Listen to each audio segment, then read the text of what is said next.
Yeah, we're off. Hi, guys.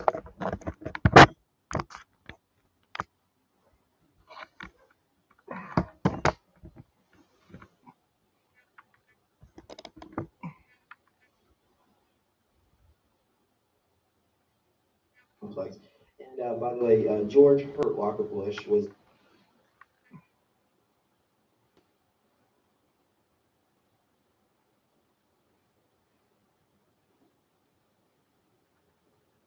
How's everybody doing today? Doing good, good. Thank you all for coming out here. So I've got a PowerPoint presentation here for you that this has been in the works for the last couple of years, and every now and then I try to Hey, update it. Diane, And good to this see this you. year I'm gonna add a little bit more about the early I thought I'd mix it up and throw something different in, Di, just to make it interesting. SSP program, but I think there might be there's someone in this room that's more qualified to speak on the early program, Penny Bradley in the back there. But I'm going to just bring up a few things because I just wanted to connect it into Tartaria. But there's a little info on me right there. So the reason why I'm bringing up and by the way, for those of you who don't know, I'm James Rink. And hey, Phil, good to see you, bro. The founder of Super Soldier Talk, as well as the YouTube channel. And I am a super soldier, and my experience in this, I've actually participated in some of these projects that we're going to share, but I've participated in this too in a past life, but didn't really do me much good. In the end of the day, if humanity is not set free, then you're just basically a slave. So it's not just the SSB groups, it's here on planet Earth. We're all kind of in the same predicament. But this just gives you an idea of the control system that we're dealing with. But if we go back, it's a lot more encompassing. So the reason why I'm pulling up Tartaria is because the original inhabitants that came out of Inner Earth and Thula had settled the area due east of the Caspian Sea of a territory known as the Tartar Marlux. But this particular area, we're going to go roughly around the year around 1800 to 1820. A steampunk civilization emerged, or was in the beginning of merging. I know this picture right here probably predates around 1880, but the one on the far right there. But this breakaway civilization started to promote free energy and anti-gravity, as well as devices that would heat mansions and people's homes without any electricity. So this civilization was destroyed. At least according to some of the remote viewing, it appears the Draco were upset at the rapid advancement of the human race, and I think they're using time travel tech to look into the future to create a timeline which keeps humanity under enslavement, or at least under their control. So even though these. And guys, before you write this off as nonsense, I know you don't, but remember the Philadelphia experiment where they made a battleship go into another dimension. So they already done this in 1942. These guys are like 80 years ahead of that now. I believe this stuff, I really do. Floods were created to wipe this particular civilization off the map. The inhabitants of this area settled all over the world, and the area of the Los Angeles Basin was actually a Lemurian colony farming community, and the food was sent up north to San Francisco. There was a Lemurian colony as well before the settlers from Europe got there. But some of these settlers settled in the area Sonora, and set up, of course, the Sonora Aero Club, and this is the beginning of the Solar Warden program, and an offshoot of that was the Solomon Andrews airship. So there's a little drawing there of what it allegedly looked like. But some of these solar warning. Well, they had an electric airship in 1862. Perhaps the early ones look more of a cylindrical. Oh, and that becomes Solar Warden. Wow. So that program was moved to Louisiana. Again, this is around 1862. And then moving forward, we have Samuel Tillman, who was an airship pilot for, he flew a cigar-shaped craft. So this is around 1897. Yeah, I know. That's why he sent him, Phil. And he was also close friends with John Jacob Astor. So the Astor family was the ones that were in opposition. Phil, when I hang up the stream, I'll go and look what them scriptures say that you give me, because I had a drink last night, mate, and I don't do that when I'm drinking because I lose control and don't understand what's going on. To the Federal Reserve Bank. So J.P. Morgan gave him a free ticket on the White Star Line, and that was the end of that bloodline. And so I think these families were using, in my opinion, some kind of chronovisor and time travel tech to see who should they target, how should they change the timelines to prevent these advanced technologies. Because I think if this guy survived the Titanic, we probably would have a world like Nikola Tesla wanted for us. So I'm going to just mention this short thing about Keeley. So like I said, I'm not necessarily an expert on this, but here's some of his sympathetic vibrational devices. And he just used certain gyroscoping actions, and he found that it could create weightlessness by changing. You can see the scale here in the middle picture. So he was able to move around very heavy equipment, and the media branded him as a quack, and still science books don't recognize him. But I really think there was something to what Keeley was up to, and considering his backers and the people he's working with.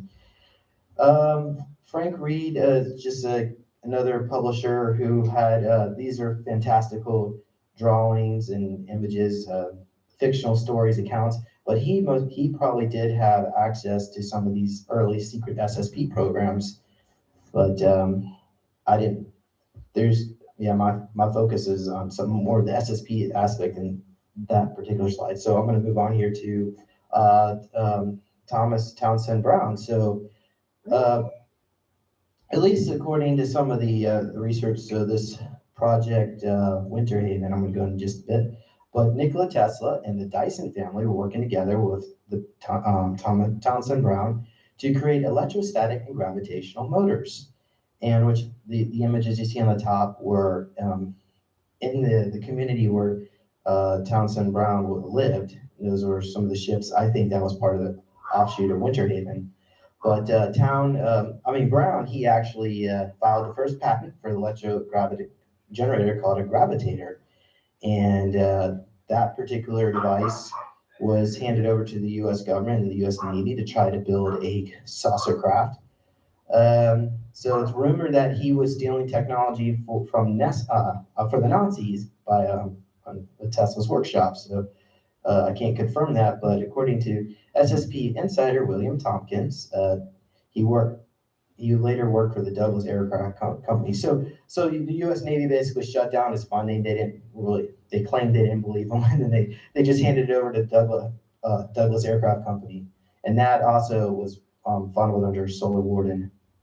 So I'm going to go a little bit into Schumann with two ends on the end, but Winfried Otto Schumann was allegedly involved in developing the first real saucers for the Germans in the 1920s and 1930s. And the document over here is from Project Paperclip, which basically showed it that he was a classified Diane, that was in today's paper. Iceland's declaring an emergency because of earthquakes. That's wow. I meant to tell you that. In Ohio, which was working on some of this anti-gravity technology. So that was another little key to the puzzle there. But Diane, didn't Mike from around the world say something like that? But he said it'll happen to Italy, but maybe it was Norway instead. So, and he's also known for the Schumann resonance. That's most likely how you probably heard his name. And of course, we're going to throw in here some Nikola Tesla. I've actually talked a little about the new spell and some of the other videos I've done. So this information came through channel means, and if you have trouble, I know the text is small, but essentially one of the last devices that through remote viewing, it appears Nikola Tesla was working on this bell-shaped object which could reverse all aging, disease, and take away all hunger, temporarily anyway. And this particular technology was allows you to dematerialize and rematerialize. And so the Nazis wanted to get, at least the Germans from Antarctica, wanted to get their hands on this technology and eventually did, and rebranded it Diglocka. And I'm going to go into Diglocka just a bit. So the reason why I'm showing this slide is because we're going to go into more of the German aspects of the SSP, because the Germans, unlike the Americans who, I guess, would, when we look at like the scientific skunk works, the Americans have, they have let their religion or other preconceived notions affect or color their research. But the Germans basically stated that let's just make everything an open book. Let's create a Hey, whole new Trace, good to science. see ya. I'm not just talking about the Anunnaki who's all over the world trying to gather ancient tech, but the whole principle of this Nazi philosophy was to become better than human or uberhuman. And so so what we're seeing here are the different types of Reichs representing the different German groups. So not all of them are the same. Obviously, we got the Third Reich. Most people would be familiar with that. If you're not, you probably I haven't gone through world history at all. But so just skipping through that one, the Fourth Reich is the one that's we're going to be focusing on today, or at least for a little bit, and then eventually Fifth. So that the Fourth Reich are the Antarctic Germans, who later settled Mars and other planets off-world. And then the Fifth Reich are the Space Germans. And as you can see, they prefer to call themselves, they prefer to call themselves Germans, not in Nazis is what I'm trying to go to. But let's go on here. So beginning in 1918, we have groups such as the Vril Society, who was channeling Nordic and Draco communications with Thule's secret society and the forest foothills of the Alps. So we have over here Maria Orstrich, and she was channeling the beings from Aldebaran, who helped improve on that Diglocka technology to modify it so it can be used for time travel as well as anti-gravitic possibilities, so and teleportation. So That the clocker, the German time machine thing, that showed up in America in the mid '60s somewhere. So from World War II, it showed up in the mid '60s somewhere in America. it appears, at least through ACIO, it appears the Germans settled Mars using Diglocka in the 1840s, and we're going to go into a little bit of that just a bit. Wow. So I have the timeline because yeah, but let's just continue on here. So the reason why I'm showing you all this is that there are it was the Nordics who were promoting the final solution to Himmler, and those particular Nordics were very racist. Wow. But there was an alternate reality which the Nordics didn't promote Himmler, or and so there was no final solution, and the Germans actually embraced the Jews. And that's another reality where we have another planetary corporation called Kruger that came from that, originated from that reality. But by the 1920s, Thule member Dietrich Eckart invited Adolf Hitler to these black magic seances to be basically remote viewing showed that Hitler was supposed to be the next Antichrist, but and there's also something else that was really strange about that era. Like going back using remote viewing, it appears there were a group of negative ETs, the Matra, the Nordics, some of the Draco. They were eyeballing humanity as there was in this remote viewing experience. There was maps all over Europe of the different bloodlines that they wanted to get their hands on. So when World War II started, everybody was licking their chops on how all these bodies they were going to abduct and take over. So there was a certain group within Nazi high command, as well as within the Soviet Union, that were actually working together. And there was jump rooms between Berlin and Moscow where they were working secretly to try to counteract that plan of these negative ETs. So that's why there's a scorched earth policy when Hitler invaded the Soviet Union. There was trying to displace all the bloodlines and the experiments that they were about to do. So No there's way. a lot of, even though the history books may suggest one certain history is going on, we actually find there's a lot of other secret factors at play that's affecting the timeline. But and then in the Nazi parallel world, Earth, that which the Nazis won World War II, they did not attack the Soviet Union.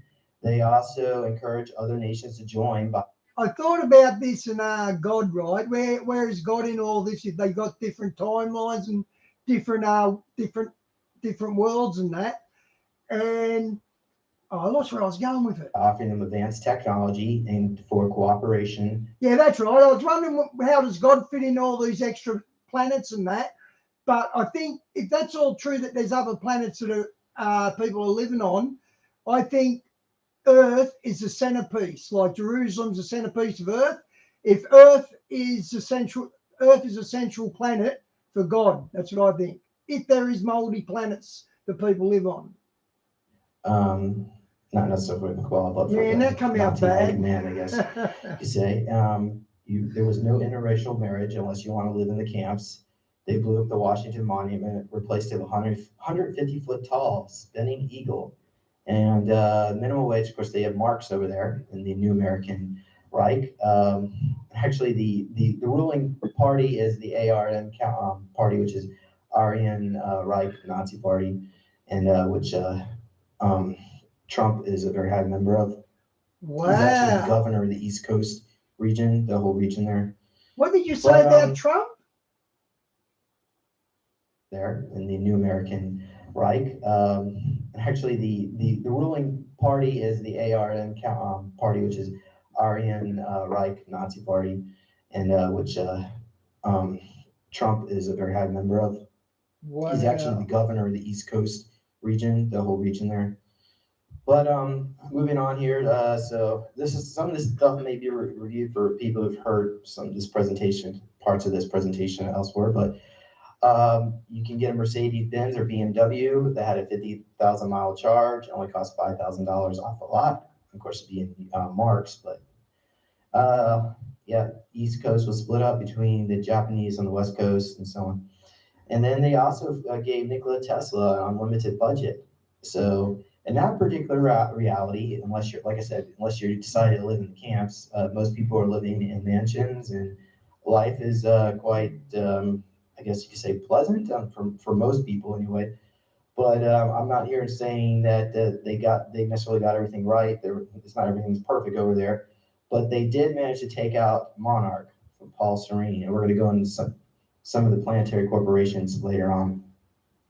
So we have that alternate reality that's coming over here, and then we also have cyborgs from our future affecting and that have settled Mars, and now the Germans in this timeline are gearing up to start settling their colonies. And here's some of the early versions of the technology, the JFM, and so even as early as 1922, they were again.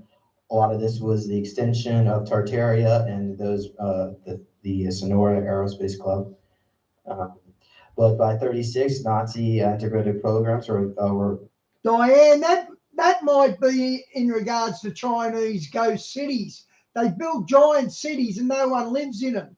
So I wonder if they're going to be future 15-minute cities. Sort of sounds like it, doesn't it? advancing along nicely. So they're building larger type mothership type crafts. And then, and of course, we have the Diglocka, so the 90,000 RPM spinning mercury drive, which evidently was very toxic for the inhabitants who occupied that vessel. Actually, some of the Greys were quite shocked when some of the Germans showed up in space with that thing and tried it. They felt pity and tried to help them out. But this is just some of the early tech of like I said, the cylinder-shaped crafts.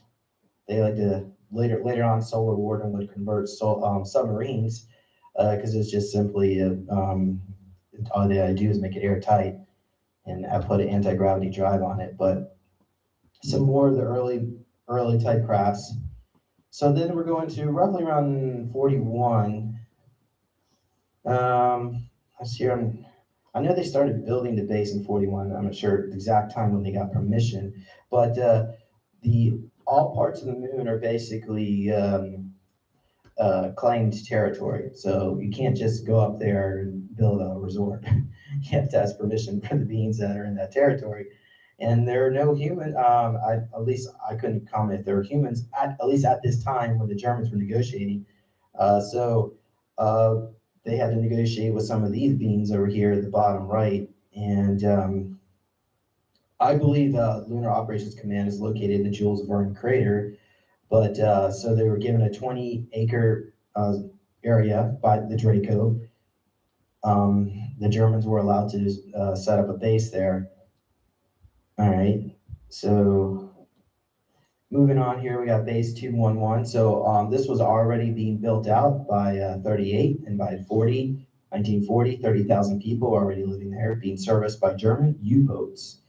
And they were, of course, using their geothermal energy.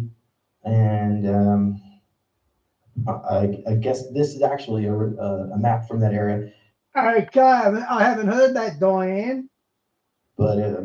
But then again, this is the first time I've heard of 15-minute cities anyway. The actual base is of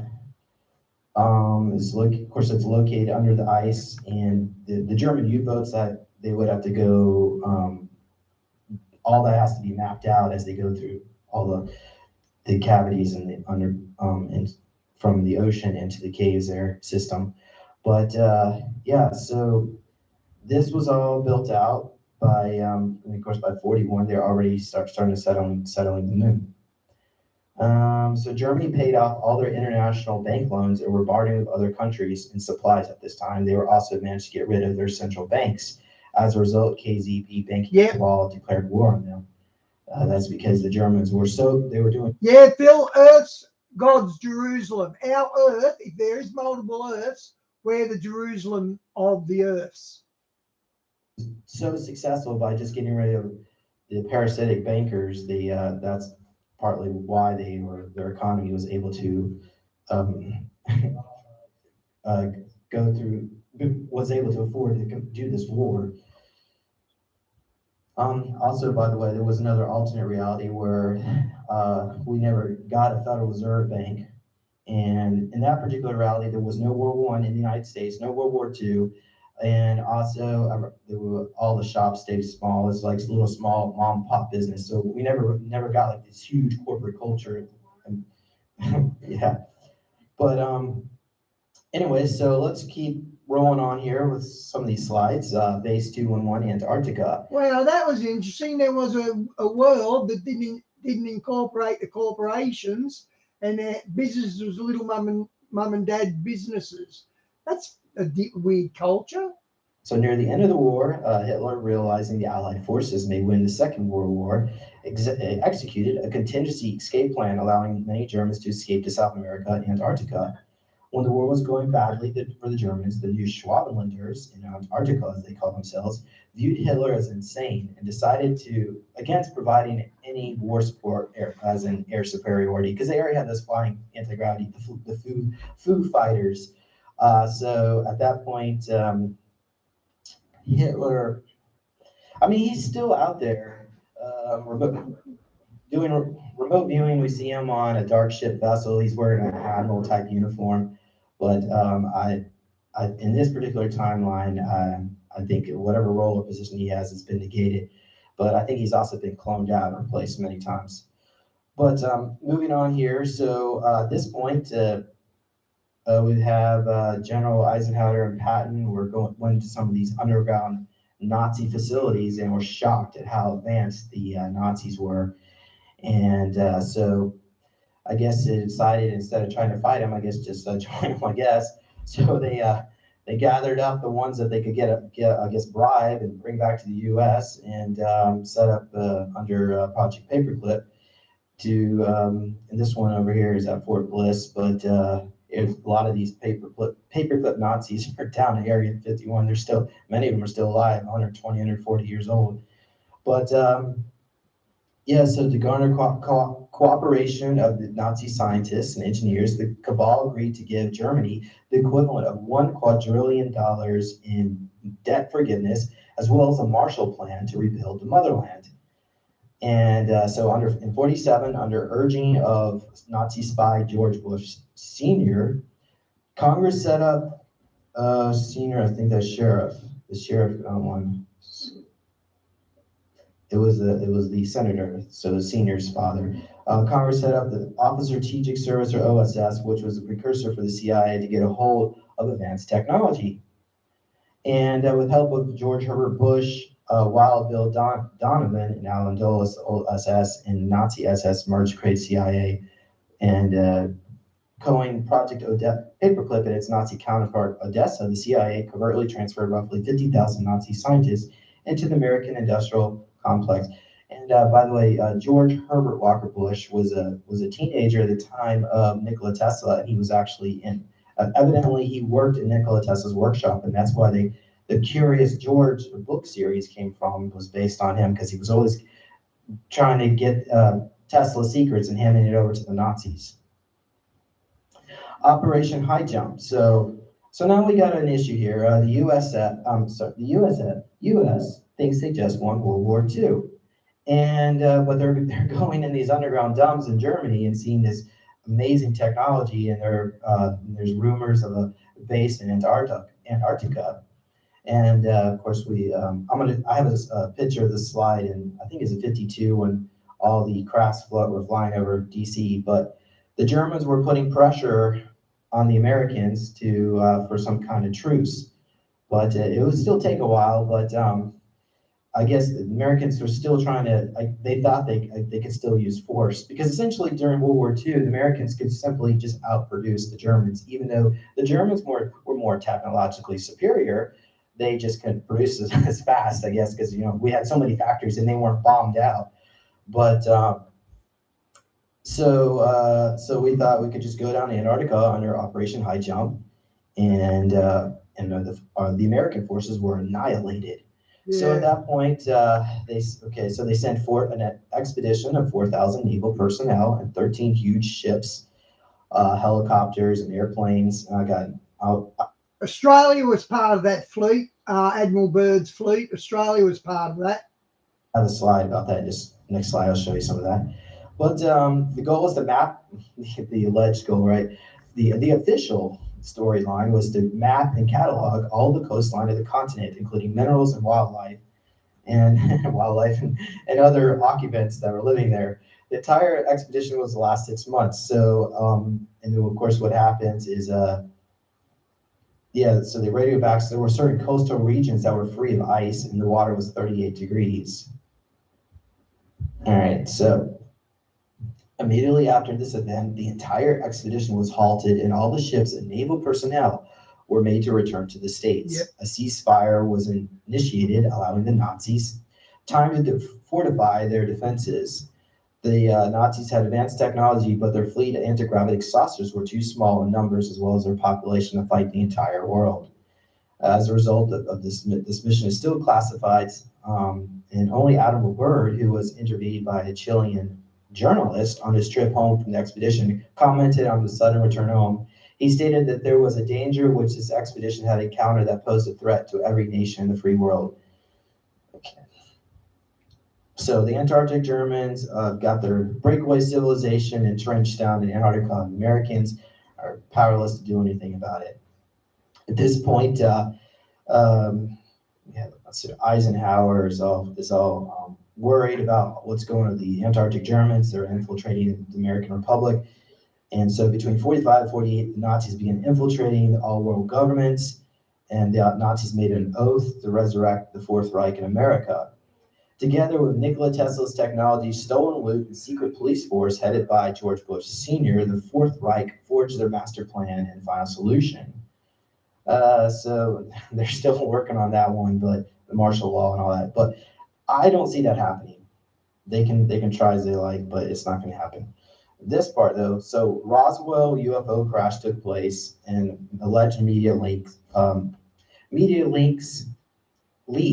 about extraterrestrials show up in the media. So people, the narrative is starting to get out of control. The government wants to control the narrative. So that's why they set up a National Security Council headed by MJ-12 to wrestle control the alien presence away from the Department of Defense and military. They felt that if they can compartmentalize and keep everything secret, even from the President of the United States, then the Soviet Union, who were secretly working with, within these the planetary corporations are working together, would not be able to infiltrate. So, and then so now we got a runaway national security state out of control. So at this point, NSC, National Security Council, was established, and they recruited their man George Bush Sr. to persuade Congress into creating a secret Gestapo police force in the United States known as Office of Strategic Service, OSS. 2 years later, it became CIA. So the Nazis and the CIA initiated Operation Mockingbird, which would embed CIA agents into the media to control the narrative and to prevent further leaks from occurring. So, and again, the leaks were associated with what was going on with Roswell. So they wanted, if any other aliens landed or something, they needed to control that narrative. So ever since then, 47, we haven't, I guess you could, I would say that the press has been controlled since the time the Council of Foreign Relations emerged in the around 1910. But moving on here, 47, a month after Operation High Jump was a failure, Truman at that time takes measures to prevent a Nazi coup from taking place in the U.S. So he signed Executive Order 9835, requiring all federal employees to be vetted by the FBI to test their loyalties. So this again was responsible. All the Antarctic, there's 300,000 Antarctic Germans, and they're infiltrating the United States. So later in 1950-54, Senator McCarthy era was tasked with tracking down more of these Antarctic Germans, and the public was told the big bad wolf were the communists. But like I said earlier, secretly the communists were working with the Americans on their own secret space program, because the cabal is basically unified against the Antarctic Germans. So it's like the whole planetary cabal on this planet with all the bloodline families are fighting it. There's a war going on, a Cold War, you could say. So so this secret Cold War had now commenced, and the Nazis wanted the cabal to recognize the Antarctic Germans as a sovereign nation, the New Schwabenländers. Their identity was to be kept secret, as the Antarctic Germans didn't want the world's people to panic and pressure their governments into using the new technology of nuclear bombs on Antarctica. By this time, the Germans had time travel and interdimensional travel technology and was able to witness an alternate reality in which the cabal detonated a cobalt bomb in 1949, which had burned up the entire planet. So that's partly why they thought it was best to keep operational secrecy. And of course, a lot of you are probably familiar with MAD, mutually assured destruction. The cabal agreed to these terms because they also didn't want nuclear annihilation. And they didn't want the Germans to go public with their advanced technology, such as free energy, which would make their fiat money systems obsolete, relinquishing control over the masses. And the Germans also promised to help advance the cabal by teaching them theory, but not technology. And we're going to go into that just a bit. So at this point, roughly around 49, once the truce was made, we'll go into the actual treaty when that took place. But this truce was taking place around 300,000 Antarctic Germans began to infiltrate the world economy.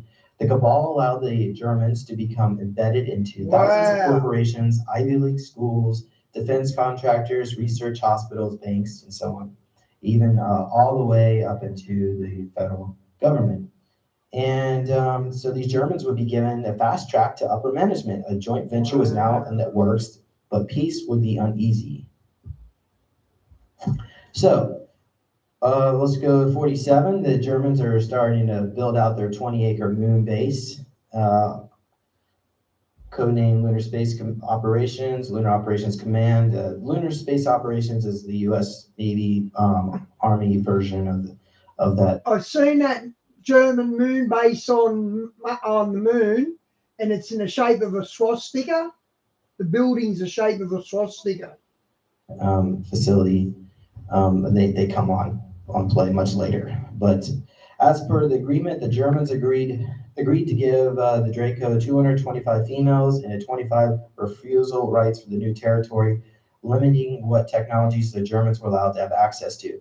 So this treaty, I believe, was signed in 41 and ends August 21st of 2021. So at this point, the Draco were in control over humanity's development.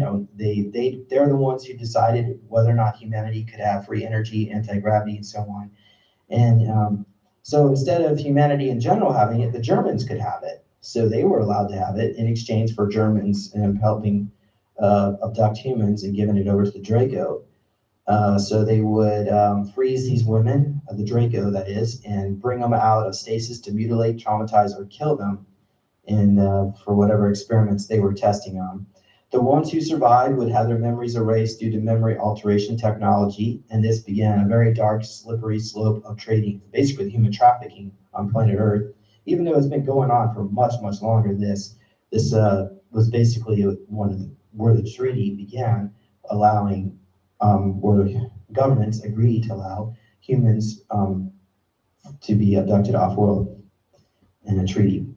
So, courtesy of Tony Rodriguez, thank you, Tony, for sharing this drawing here, series colony. But by 52, Germans had lost about 1,000 of their people building out the moon base due to harsh environment and the difficult conditions. So in the early 50s, the Germans were also building out other bases like New Berlin and New Warburg, and of course the Ceres, as well as the Ceres colony and on Titan. They needed more personnel. And that's where, okay, we'll get to the 20-year return career programs come up in just a bit.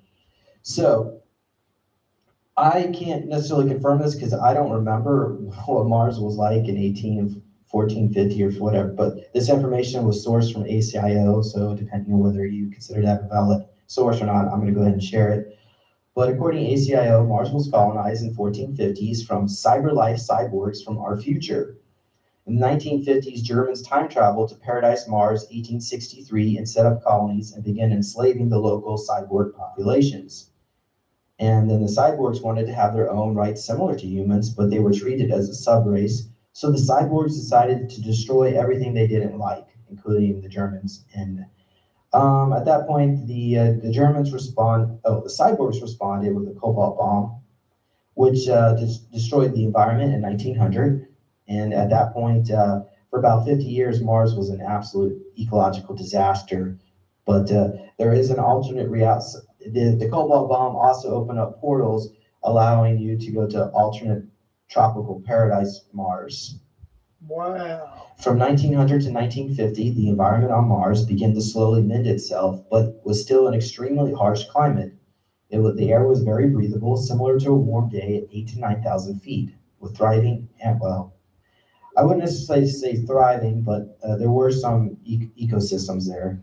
Wow, That right there is a picture from NASA. I believe they are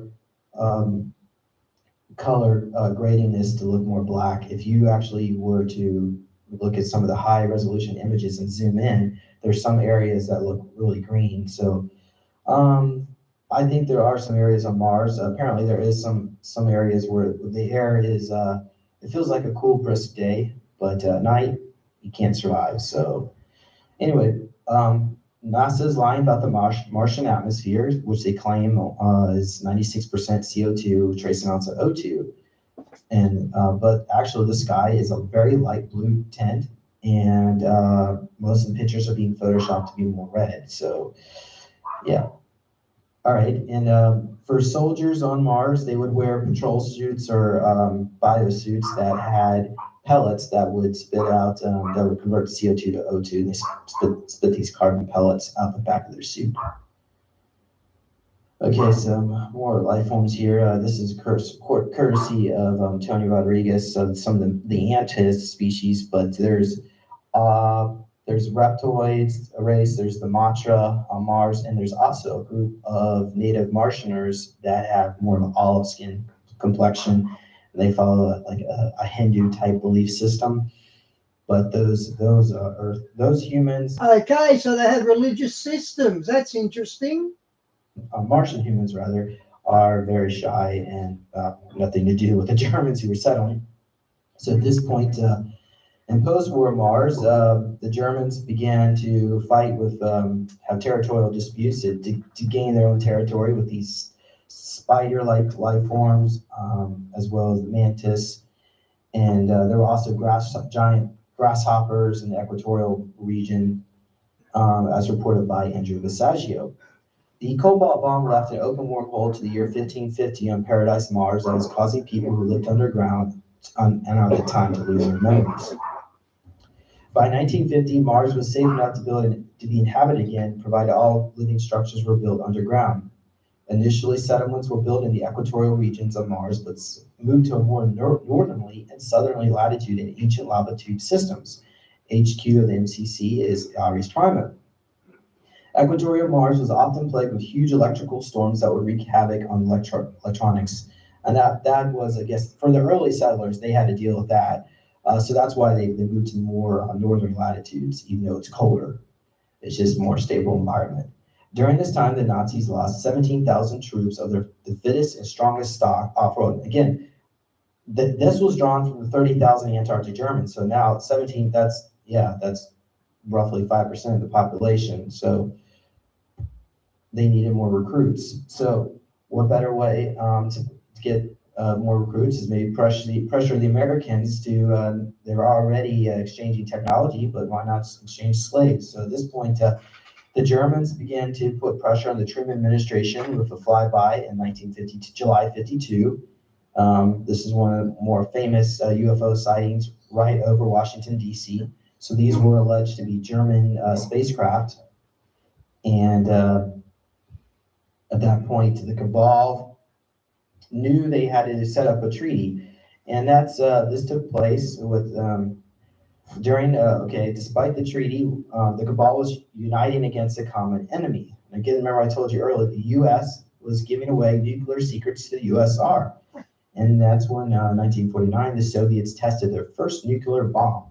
This was done to intimidate the Nazis and show a unified front against them. The USA and USSR were always secret allies, but they told the public otherwise. The Nazis showed their power when they too detonated a nuclear bomb on an American heavy cruiser on its way back from Bikini Atoll after 1954 U.S. nuclear test. So this was this picture right here was a Nazi nuclear bomb that was detonated in 1954. But everybody's been told it was American testing. I mean, the media is not going to tell people that. By the way, Antarctic Germans are going to have nuclear bombs now too. The EMP disabled the cruiser, and the Americans were able to get it running again and limped back to Hawaii. The Germans believed the Americans would cover up the event, so they filmed it and sent boxes of films to every leader of the free world. So there was no question that not free world, quotation marks. There was no question that the Nazis had nukes and were willing to use them. So at this point, the cabal decided to capitulate, and enter into a formalized treaty. And here's some of the blank slate technology. We're going to go into that just a bit. This has to do with the 20-year part of the treaty requires would allow the Germans to abduct humans and traffic them off-world for their program. Remember I told you 17,000 people died off-world to build these colonies on Mars and off on the moon. So they needed this personnel. So this is part of the memory wipe process, and the hammer device is what they would use most often, but they have other trip seat technology and so on. But, and again, that was 1954 when that came on. So in 55, the Cabal and German treaty negotiations take place in Antarctica under Operation Deep Freeze 1 and 2. First part of the treaty was a public version, and that public version basically stated that the rest of the world would be off limits to Antarctica. So no other country can go down there and claim the resources. The second part of the treaty, basically a classified version, stated that the Germans, the Antarctic Germans, would be abducting about roughly 55,000 people each year thereafter for 5-year tours of duties. And the Germans would be responsible for abducting the people, housing them, feeding them, clothing them, paying them, and then they would be given the option to become German citizens at the end of 5 years. If they did not want to become Germans, then they would wipe their memories, re-age them, and time travel them back to when they were taken as if nothing happened. But from the very start, things did not turn out as planned. Most of these people were enslaved, denied payment, and instead of tours of duties of 5 years, some were forced into 20 years, or even multiple sets of 20 years, or they were never returned at all. So sometimes they would put clones or just make someone brain dead. Okay, so now the cabal and the Nazis were working together in this treaty, and they so part of the treaty basically dictated that the Germans wanted at least one Antarctic German on the governing board of all the world's largest corporations. Larger corporations may have had up to 5 to 10 Germans on their boards. Additionally, one German must be on the executive branch of every government. This meant that the United States had multiple operatives. Their identity would also remain classified so the world would not be ganging up on them. The cabal didn't want people to know Nazis were still in charge because they would lose their treaty, which would result in more conflicts. In return, the Germans would grant the cabal access to their theories of advanced technology, but not full concepts. The cabal was satisfied with these terms. All right, so what we got going on here is basically even though the United States was promoted as the leader of the free world, is actually the Antarctic Germans who were piggybacking on us and taking all the best technology, sending it to Antarctica and later Mars, and then eventually that had to get changed. They had to pull out the skunk works out of Antarctica and moved it to Mars because the cabal was trying to steal technology from the Germans. By the 1960s, the cabal would continue to remain hostile towards the Germans. So cabal MEIC corporations like RAND, TRW, Philco, Lockheed, and so on would develop their own. They had their own technological skunk works, but the Germans on board of these companies would block these technologies and transfer it to the Germans instead. So that's why we see, like, if you go back to the 1950s, as far back as the 1950s, and you pull up a Popular Mechanics magazine, and it shows this new amazing technology that comes out, this new battery that's going to change everything. And the next thing you know, the technology just disappears. Nobody ever talks about it. That's what's happening, is that these Antarctic Germans are taking over all this. Okay, so because the cabal was not giving full access to the advanced technology of the Germans, in 1958, they created NASA to siphon money into their own projects to compete with the Germans. And also that's when MK Ultra occurred, because the Germans had their own brainwashing, mind control experiments to erase the memories of these 20-year career retirement program participants. So the Americans needed that too. We're going to get to MK Ultra just a bit. The money siphoned would help fund DUMBs worldwide, including in the United States as well as in the Soviet Union. And the program would also be, the money would be used to fund Solar War and later Radiant Guardian.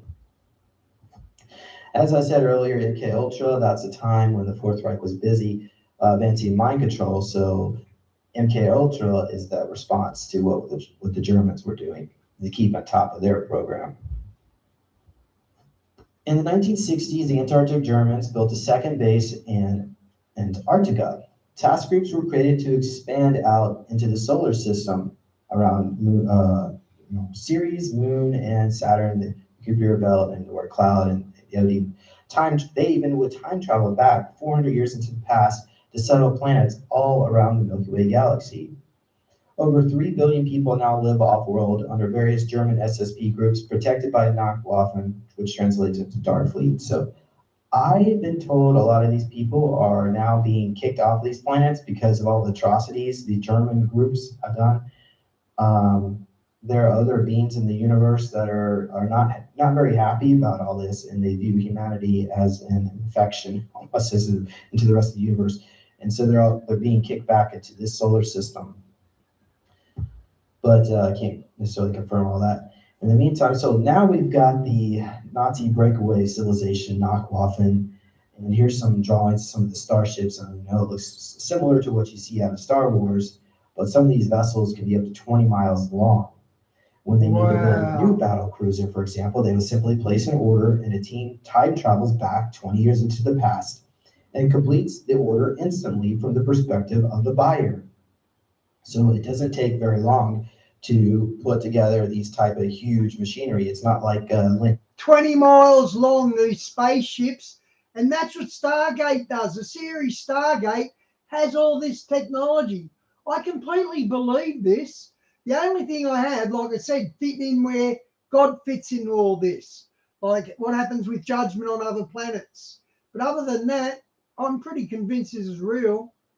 your timeline, what we're thinking, and from humanity's perspective here on Earth. Nachwaffen often considers themselves more German than Nazi. Ranks include Fifth Reich Germans. Again, those are the Germans. The Fifth Reich is the SSP Germans, consisting mostly of the aristocracy of Teutonic Knights and the Thule Society. Officer class are infected with, well, some of the officer class, and there is a split. Roughly 1/3 eventually do break off. It hasn't happened yet, but it's due to happen soon. I think at 23 to 24. And so the split is the officer between the officer class that wants to get the black goo and who doesn't, and they break off into what is known as the alliance. So there is a fragment of alliance today, but it's not what it is. What it's about to be once that split takes place. So Yozuro no Kaishu is the Japanese SSP component of the Axis powers that want to access these programs. So this particular group is very interested in robotics. As you know, the Japanese have the most advanced robotics program. But so what they do is they trade with Nachwaffen advanced robotics technology for spaceship designs and so on. So that's how those two groups work together. Hongwang is the Chinese version of the secret space program. Red Dragons, another name. And then we've got the Raising Red Star. This is a Cabal program, similar to Americans in the Solar War and the Rising Red Star, were a bunch of vessels that were pretty much derelict by the time the Soviet Union collapsed. Evidently, communism didn't treat their SSP group as very well either. But there are still Soviet colonies off world, by the way, that are still Soviet, and yeah, most of their vessels were reclaimed by the ICC or Merchant Marine Fleet roughly by around the year 2000. Their ships were pretty much junk at that point. So here's a jump gate allegedly under this building there, 999.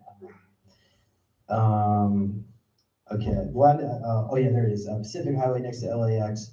So yeah, which is Los Angeles Airport.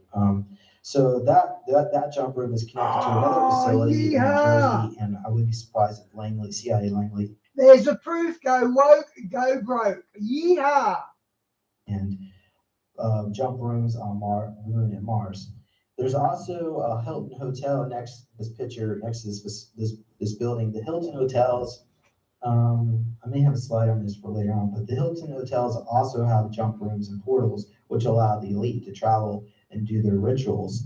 So they can quickly go from jump room from Mars to go to the Hilton Hotel and go all around the world. And so by the 1960s, the Germans obtained jump gate technologies, allowing them to instantly teleport between worlds. And by the way, they also have this same technology on their ships, where the officer class can travel from a ship back to Mars or so on, anywhere in the universe instantly. But the technology is, like I said, restricted only for the elite German class officers. It looks like an elevator when you walk in, the walls curve around you, and then 10 minutes later, you are at your new destination. So let's go into the 1960s. Now, remember earlier on I mentioned about the The original treaty with the Antarctic Germans required 5-year career return programs, and then they would be given, citizenship and money and payment. So by the 60s, the first 5-year loaner program was now coming to an end. And these participants were supposed to be re-aged and time travel back to when they were taken. However, the Germans kept 90% of the people that they acquired. So I guess it was a way to enforce them to return these people. Hence the scientists' brain drains of the 70s and their falsified death reports. By the 70s, the cabal discovered the Germans had memory wipe technology. Again, the Germans got that in 54. So now the Americans wanted to get a hold of this stuff. So and that's why they had 100% informational secrecy on these projects. The cabal coveted this technology and eventually got their hands on it in 79, thanks to a joint KGB-CIA operation in which they got one of the Antarctic Germans to switch. They sing like a bird. And at that point, they acquired the tech and made it look like they accidentally discovered it.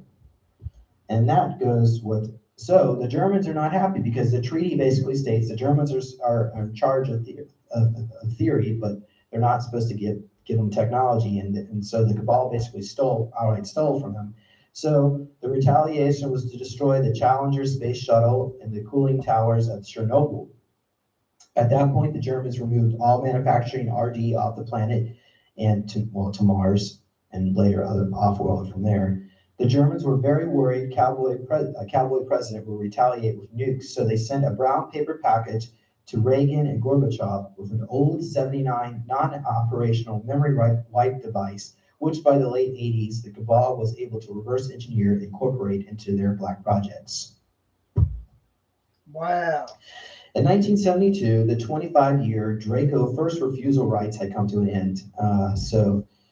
This meant the Germans could now keep the technologies they required. By the 1970s, the Germans got their populations up in the outlying colonies to self-sustainable levels. They also began to master time travel. Diane, remember that Rugby Union guy from Australia that got sacked because he said homosexuals go to hell? And he sued him. He won $4 million. Now Rugby Union Australia is on its knees. It's in the worst position it's ever been. Go woke, go broke. That's what happens. Technology. Time is circular. It is not linear. If you change point A, point B will change into a timeline full back on itself, resulting in Mandela effects. To create a minimum of timeline ripples, they have to be very careful of going into the past and changing the outcomes of timelines, as they would find something else would happen, and now they would have multiple problems. Like, for instance, if you were to go back into the past and kill your father and come back to the present, you would instantly be subject to the laws of karma and most likely be hit by a car and die instantly. So there are certain karmic laws and principles about this time travel. Wow. That's interesting. If you go back in time and kill your father, there's karma laws, and when you come back, immediately nearly you'll get killed. Wow, that's interesting. Go back, but multiple groups were working with time travel to almost like you could say there's a temporal war going on between Montauk with the cabal and the Nazis and the other alternate realities that all affected in the time bubbles as well. Time freezing zones where some of these planetary corporations are based out of, and we're going to get into that later at the last end of this presentation. So ICC, well, actually what you see there is actually, the logo is actually the Planetary Corporation.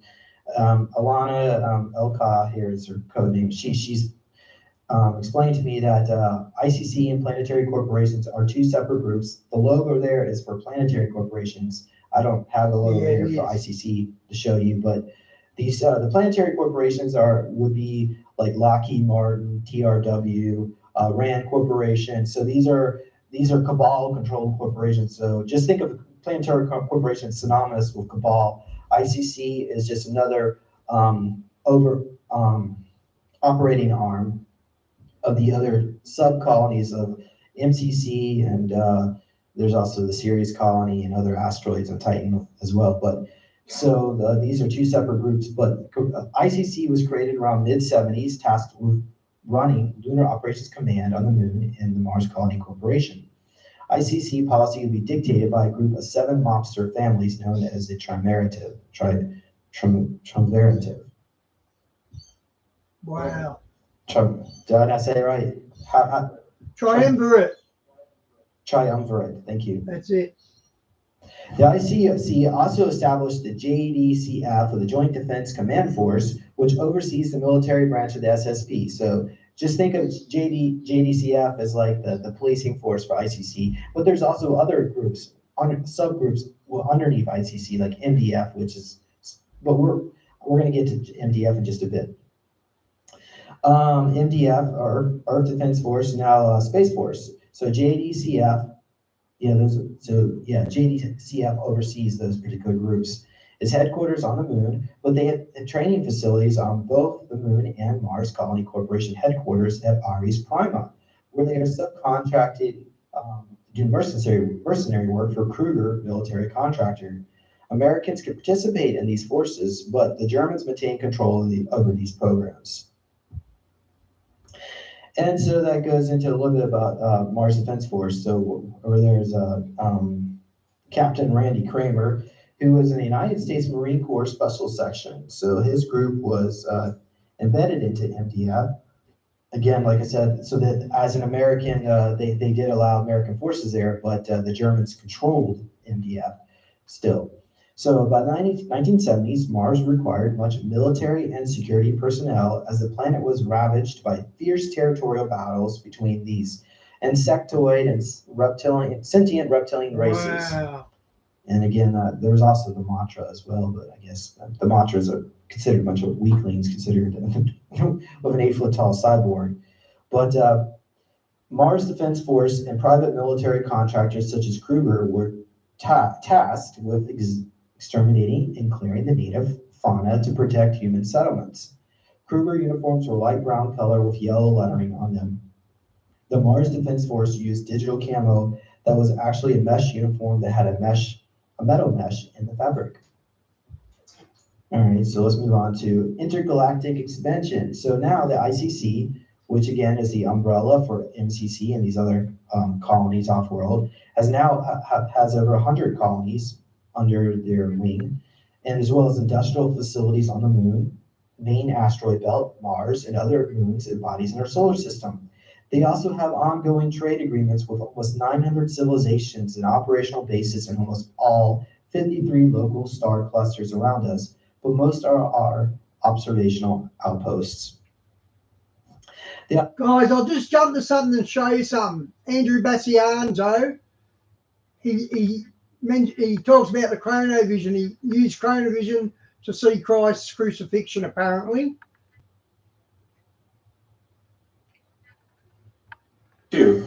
A flat screen, and they developed by 1952 a flat screen, basically something like in the nature of a television screen in which a past event was being shown. Ernetti used it to prove and to derive and show the world a missing stanza, historically missing stanza from a Roman play. And he also insisted until his death in 1994, as a very respected Catholic prelate, that they had also captured images of the crucifixion of Jesus of Nazareth. I just did. Now, I know he was telling the truth because I saw a 20 to 30 minute 16 millimeter film of the crucifixion of Jesus that was being displayed at the Sandia National Labs in Sandia, New Mexico, in the summer of 1972. Now, when we left that viewing, my dad was with his longtime friend Connie Chavez, a woman at one point that he wanted to marry, and she was just in distress watching the crucifixion of Jesus as it really happened. Jesus was an historical personage. He was crucified, and everybody in that room knew it because it wasn't a dramatized rendering of the crucifixion. It was horrendously awful to watch in light of Jesus' suffering.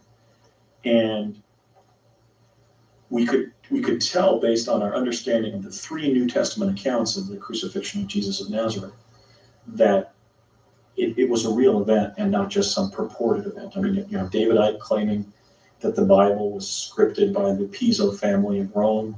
You have people now in Eastern religions who have come out and tried to show that Jesus is just a recapitulation of a previous deity.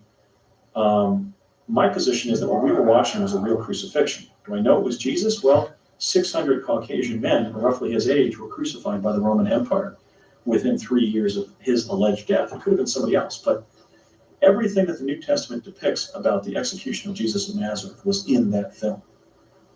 We saw women coming to pray beneath his cross.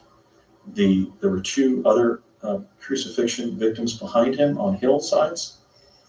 He had a crown of thorns that was almost like a motorcycle helmet in size around his head, and blood was pouring down his temples and into his eye sockets and down his cheeks and into his mouth. He was very emaciated.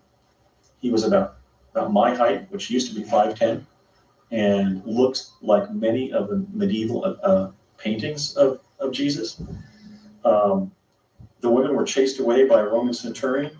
I saw Longinus, one of those centurions, jump up on his leg, with his right leg and standing on his left leg, and extend his arm as far as he could, holding the end of a spear shaft, piercing Jesus in the side. That was a so-called spear of destiny, being used to release the fluids that are gathered in Jesus's chest cavity. The sky grew dark at one point, so we knew it wasn't a dramatization. If it was somebody besides Jesus, how did so many of the details correspond to the New Testament accounts, the 3 of them, of his execution? The really incredible thing was not just seeing that, and as a Catholic Sunday school child being absolutely horrified by seeing the actual crucifixion of Jesus. Connie was just sort of squirming in a chair and not even most of the time able to look at the screen. At one point she actually put her hands and then looked a little bit past some of her fingers at what we were watching, which was horrific. I actually felt like evil was present in the room, like it was buzzing in the center of the room, like a... Yeah, Phil, so you're on board with all this as well. Diane's pretty much on board as well, I'm pretty sure. This all happens. They've got this technology. They've gone and seen how Jesus was crucified. It lines up with what Holly says. And Holly's not an idiot. We know she's not a liar. We know that. A hive of bumblebees or something. We get outside, and my dad says to Connie, I don't know why you're acting like that. And she said, what do you mean, Ray? They were crucifying my Lord. How was I supposed to respond? Connie Chavez was so devout that she spent her whole life helping the nuns at the San Felipe de Nero church there, that church that goes back to 1706, on the main square there in Old Town Albuquerque. It's actually older than the surrounding buildings in that church. But she was always doing things for the nuns. She was a devout believer. When they had my book and she learned she was going to die at age 53 of complications from diabetes, just 10 years in the future, she just expressed this almost visceral gasp as we were leaving a Chinese restaurant. Yeah, climate change only kills 30-year-old athletes. Because my dad was showing her the year rather, and the condition under which she was going to die after double amputations of her legs from diabetes. And she just gasped with shock that she only had 10 years to live, and said, well, Ray, my faith is in Jesus Christ, and walked out of that restaurant. And that was a very vivid moment, and it really shows the measure of Connie Chavez's faith. But so my dad's saying something that's really preposterous. He's saying, I don't know why you were acting like that. She said, Ray, you were crucifying my Lord. And he said, but don't worry. She said, why not? He said, because my team also went to where Jesus was lying in the crypt, and we have the footage where 3 days later, there's a flash of light in the crypt. 2 men appear. He didn't say angels. 2 men appear. Jesus stands up, and the 3 of them push the rock away, and he walks out of his crypt. Wow. Okay, and Connie and I were obviously very astonished. And she said, what are you saying, Ray? And he said, we also have footage of the resurrection. Wow. Now, I don't say that as a former Catholic to advocate Catholicism or any religion. I'm just reporting what happened. What happened is my father stated they had footage of the resurrection. That was stunning, guys.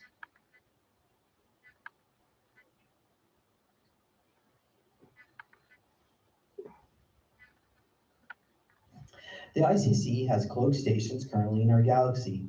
The first 3 cloak stations are orbiting around Earth, are research facilities to create sustainable living environments in outer space for long-term travel to faraway galaxies. There are other stations that do research on how to successfully create hydroponics and aquaponic gardens on spaceships and stations, as well as studying how bacteria and viruses survive in different space environments. 6 stations around Mars are building warships for interstellar defense of the Milky Way galaxy. Remember, I told you earlier about they would send a crew back in time 20 years. So they're just pumping these things out quite fast. There are 4 stations around Jupiter, 2 near Saturn and 3 near Venus, 1 beside Pluto, and the last one near Uranus. There are also minor stations used for spying and recon on activities on other SSB factions within our galaxy. These stations have world engines made from plasma generators, so they can travel out in space, and they are not necessarily stationary. I think the gay ETs live at Uranus. Marine fleet. This would be basically, think of it like the criminals within the ICC. So they're in charge of moving cargo around between these different colonies off-world. So, and the biggest, the number one transporter of their cargo, or most valuable cargo, I guess they move around, is slaves in exchange for technology and weaponry. So their job is to trade supplies between these bases and figure out what to do with them. So, for example, these vessels would kidnap people on planet Earth that were about to die, say from like a plane crash or a train crash, and no one would even know that they were gone. So these people would then be converted into cyborgs for slave labor, and then converted into food for regressive species, or sold to alien groups for breeding experiments. Breeding pairs are considered more valuable cargo. In return, the merchant marine fleet would obtain valuable advanced weapons and technology for their colonies. So basically, we are their product. And that's one of the reasons why I'm doing what I do, because I would like to see a timeline where all this comes to an end. Okay, so human trafficking in the SSP. So this is a huge problem, and then this problem is going to probably be going on for a very long time. Even if planet Earth goes to its golden age and we take care of a lot of the cabal, just get rid of them, this problem is going on off-world. We're going to need super soldiers and people that want to join the secret, well, hopefully in the future won't be secret anymore, space program to clean up the universe. But the ICC has continued hiding their presence from planet Earth. No one wants to take responsibility for all the human slavery that's been taking place as well as a massive demand for new personnel in their off-world 20, 40, or 60-year and back programs. Over time, the annual abduction quota on planet Earth would steadily rise from 55,000 people to, and that's 59, to 1 million by the year 2020. So I guess the only good news in all this is only a tiny fraction, 0.01%, are sold as slaves or food, but the rest, slaves, maybe in quotation mark. If you're forced into service as an engineer and you're still a slave, maybe that's just not building up bases or something like that in that regard. Okay, so let's flash forward to 1980. The Cabal has just, they've launched their Voyager 1 and 2 spacecrafts, and now it's past Jupiter in the Saturn area. So these crafts, the Voyager crafts, were actually built, well, at least one of the side missions or side goals was to spy on what the Antarctic Germans were building. And at that point, what they saw shocked them. The Cabal realized that they were very far behind the Germans technologically. Wow. So they decided to, you would think, that they would instead of accelerating their plans for world domination by their goals for depopulation, they should have went ahead and released the suppressed technology to compete with the Germans, but they didn't. They're obviously, in my opinion, insane.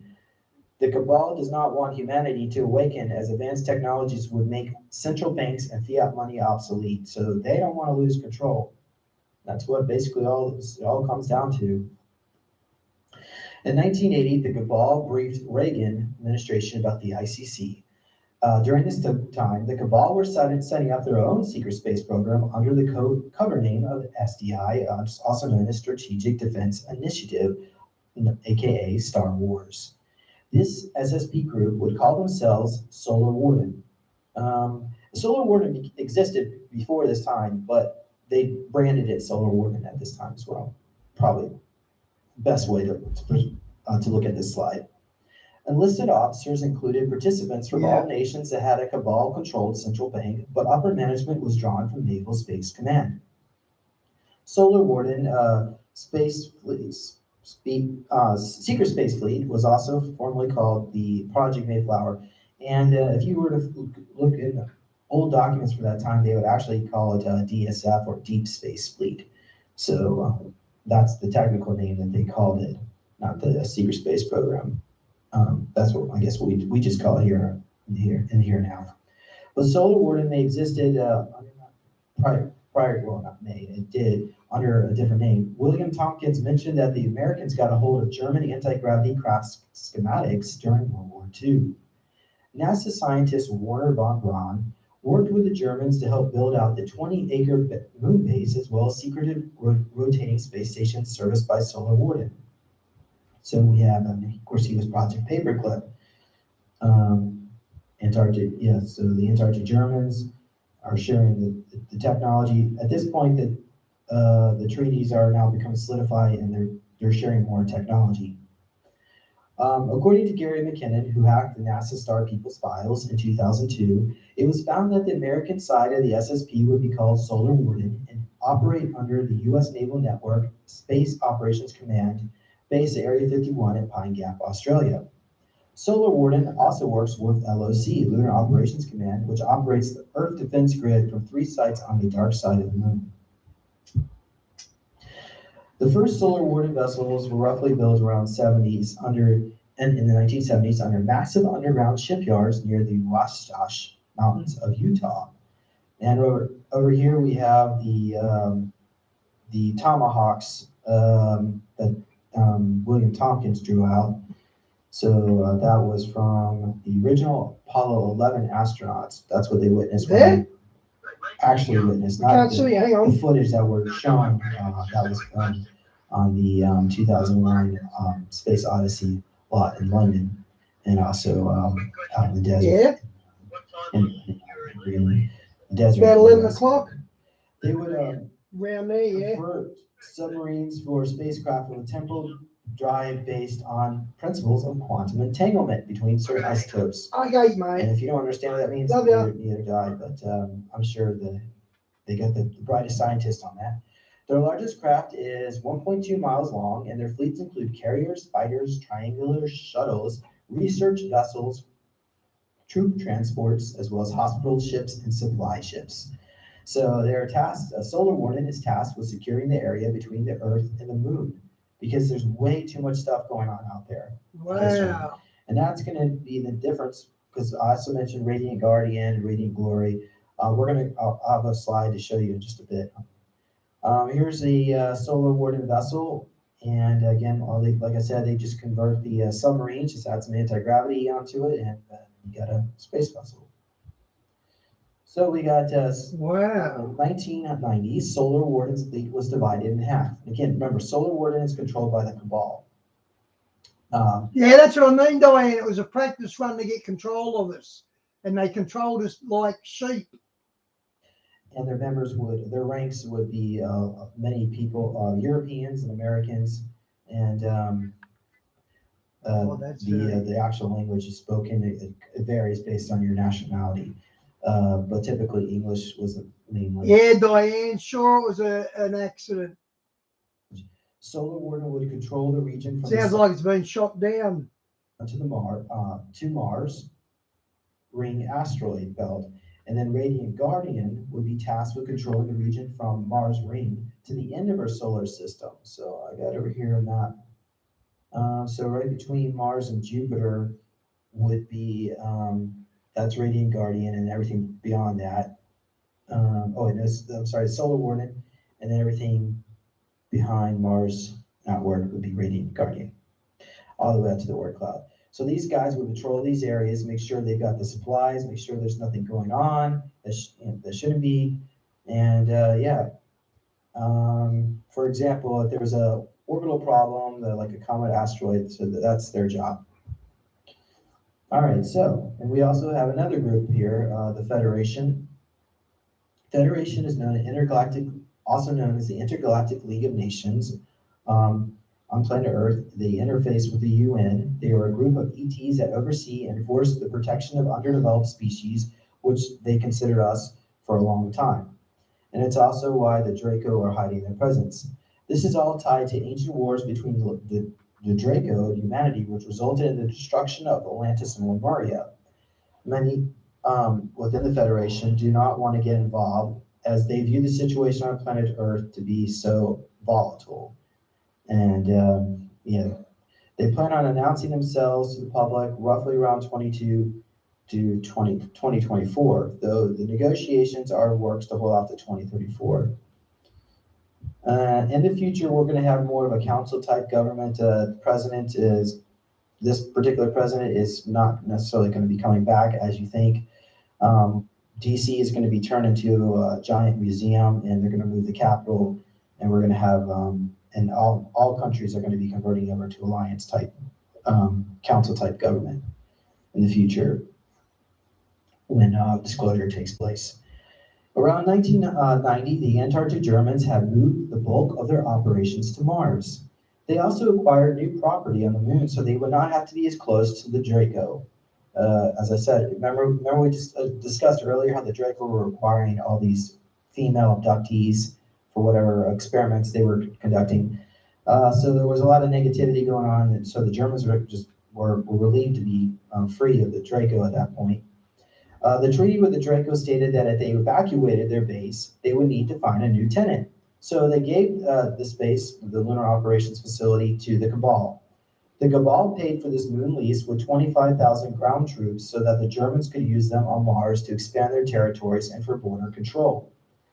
The estimated total Cabal budget fed into the SSP is about $100 trillion annually. So that's why you may feel like you're never really moving ahead financially. It's because literally almost all the money that's being made through the annual worldwide GDP is being dumped into these programs. Wow. In 1991, the Cabal and the Mars German signed a cooperative action treaty. So he even covers how this program gets funded. He's got some good details here. Allowing the Cabal to take over the 20-acre moon base in the Draco territory. So the Lunar Operations Command was now solidified under Cabal control. And this is also when IDARF was created, which stands for the Interplanetary Defense Reaction Forces. IDARF was tasked with basically helping save, I'm going to say this in quotation marks, save in quotation marks, the indigenous populations from alien aggressors. But in reality, both sides, the military and alien aggressors, were being manipulated and controlled by the Draco. So the Draco would send a team in there to get cooperation. They would create hybrids that look just like the native people and get them to sign a treaty. And if they didn't agree, then they would create all sorts of drama to incite some kind of civil war. And then the IDARF would show up, even though technically that other faction was actually working with IDARF. So they're working both sides to get these planets to convert to Cabal control. In the 2000s, once the Cabal got their own SSP fleet under IDARF, with help from the Draco, they began taking over other worlds, many of them occupied with humans, and installing loyal Cabal families, central banks, and fiat monetary systems to control the masses. So this control system we have on Earth is being exported off-world. In 2018, 20% of Nakwafen broke away to form. That hasn't happened yet. The actual schism is supposed to take place in 23-24. So I'm not sure why that. I have to look into that 2018 date. But the Draco infected with black goo had been requiring. You know what I think it is? I think the alliance first emerged in 2018, but the Nakwafen hasn't joined the alliance yet. That's probably the way I should have that rewritten. But the Draco infected with black goo had also been requiring executive level officers to also consume black goo. Black goo is a sentient AI biobot or just considered biobots that merge with the corpse within your own DNA. So they're able to do interdimensional aspects and overwrite your own consciousness. So let's just look at it this way. The average human IQ is around 100, but most of these ETs out there have IQs 700, 1,000, and even higher. So they basically consider us like we consider an ant. And when you consume this black goo, the human IQ can accelerate 200, 300 points. And so that way the human personnel would have at least some chance to compete with these ET groups, is partly why they did that.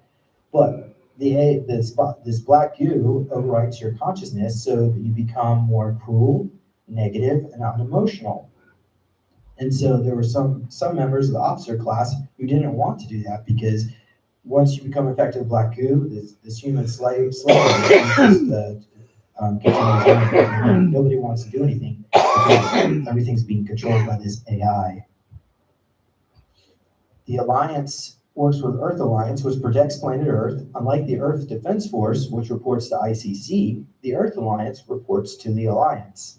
The Alliance is considered a positive SSP faction and is seeking a timeline of public disclosure of the SSP to humanity. And I don't really think there are very many of these guys, but there are some of them out there. They are working. What I heard is they are working with Space Force. By 2020, the ICC Controlling Council had grown to about 12 members, one of which is Space Force. The general in charge of the council is a white hat who is seeking, that is a Space Force, the general in charge of Space Force. So they are seeking preparation for disclosure of SSP to humanity. So right now we're seeing a battle between slow disclosure over a 50-year period, or the fast data dump to get the rest of humanity upgraded quickly. And I think a lot of this is based on what we're doing here. As being a SSP experiencer, the whole goal is to share this information to help awaken humanity to the idea that we can have a fast disclosure, but we have to be willing to accept it and manifest it, I guess would be probably a better way to put it. Planetary corporations. So now we have, this again, I mentioned this earlier, these are all cabal organizations, and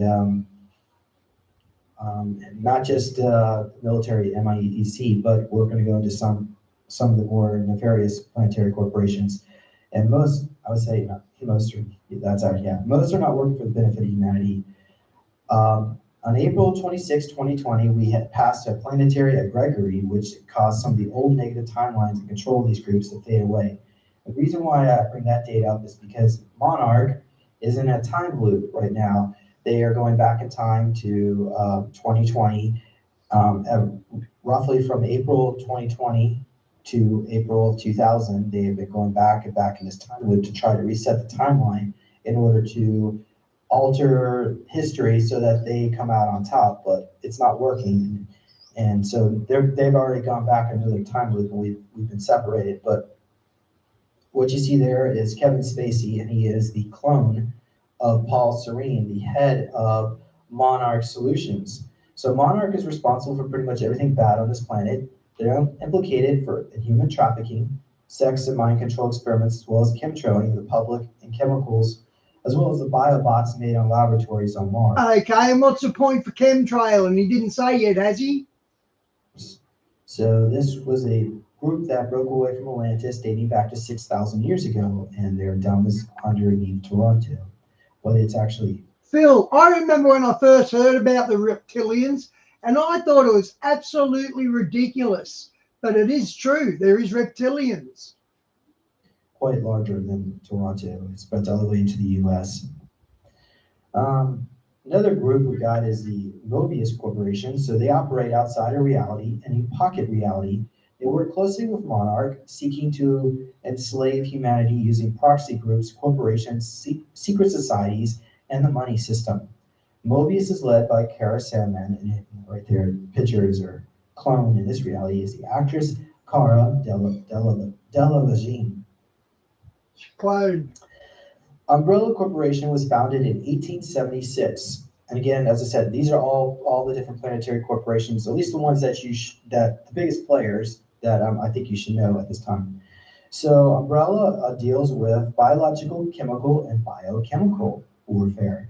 Umbrella is from an alternate reality which released the Ouroboros zombie virus. The Resident Evil series is based on a lot of truth. But it happened in another alternate reality. Some examples of what they have introduced to humanity and all living things are the T virus, Ouroboros, and Veronica virus. The Spanish flu is the first example of a mass biological weapon that was created by Umbrella and was used in America. Wow, the Spanish flu was a bioweapon. Of course it was. Why am I so surprised? Early 1918, which infected 1/3 of the world population. The Hong Kong flu, Vietnam flu, Asian flu, as well as COVID-19 are all also other examples of creations by Umbrella. They work closely with Monarch, Mobius, and Dark Shield. Computer server, that should be Black Shield, by the way. Computer servers located in Vietnam in this reality to the main base of the alternate reality. And it's currently being headed by Richard Bay, but his clone is the actor Tom Cruise. And Tom Cruise has been showing up with many other eyewitness experiencers in the SSP, as working with Michael Aquino, the drug that rhymes with the popular Google browser. He's been involved with that too. So this guy is bad news.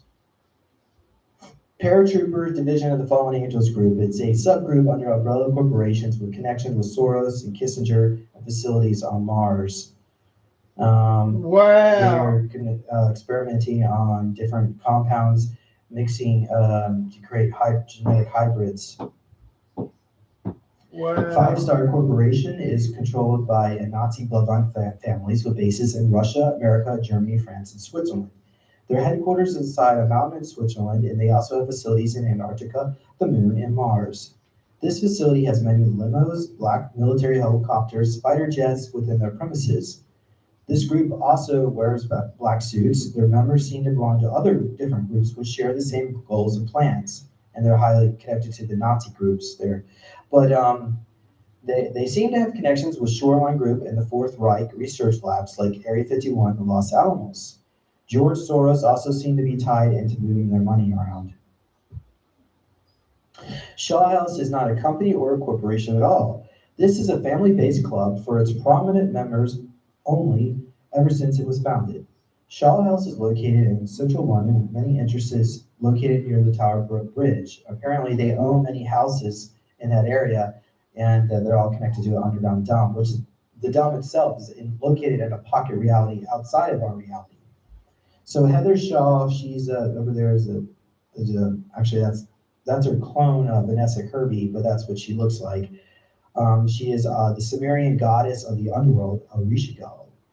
So I was actually tasked on a mission taking her out one time, and although I did kill her, evidently killing a god is not the same as killing a human. Apparently she came back. But they worked closely with Monarch and Mobius, and they infiltrated and sabotaged the MCC by kidnapping people, making them slaves and prostitutes, and conducting black magic rituals.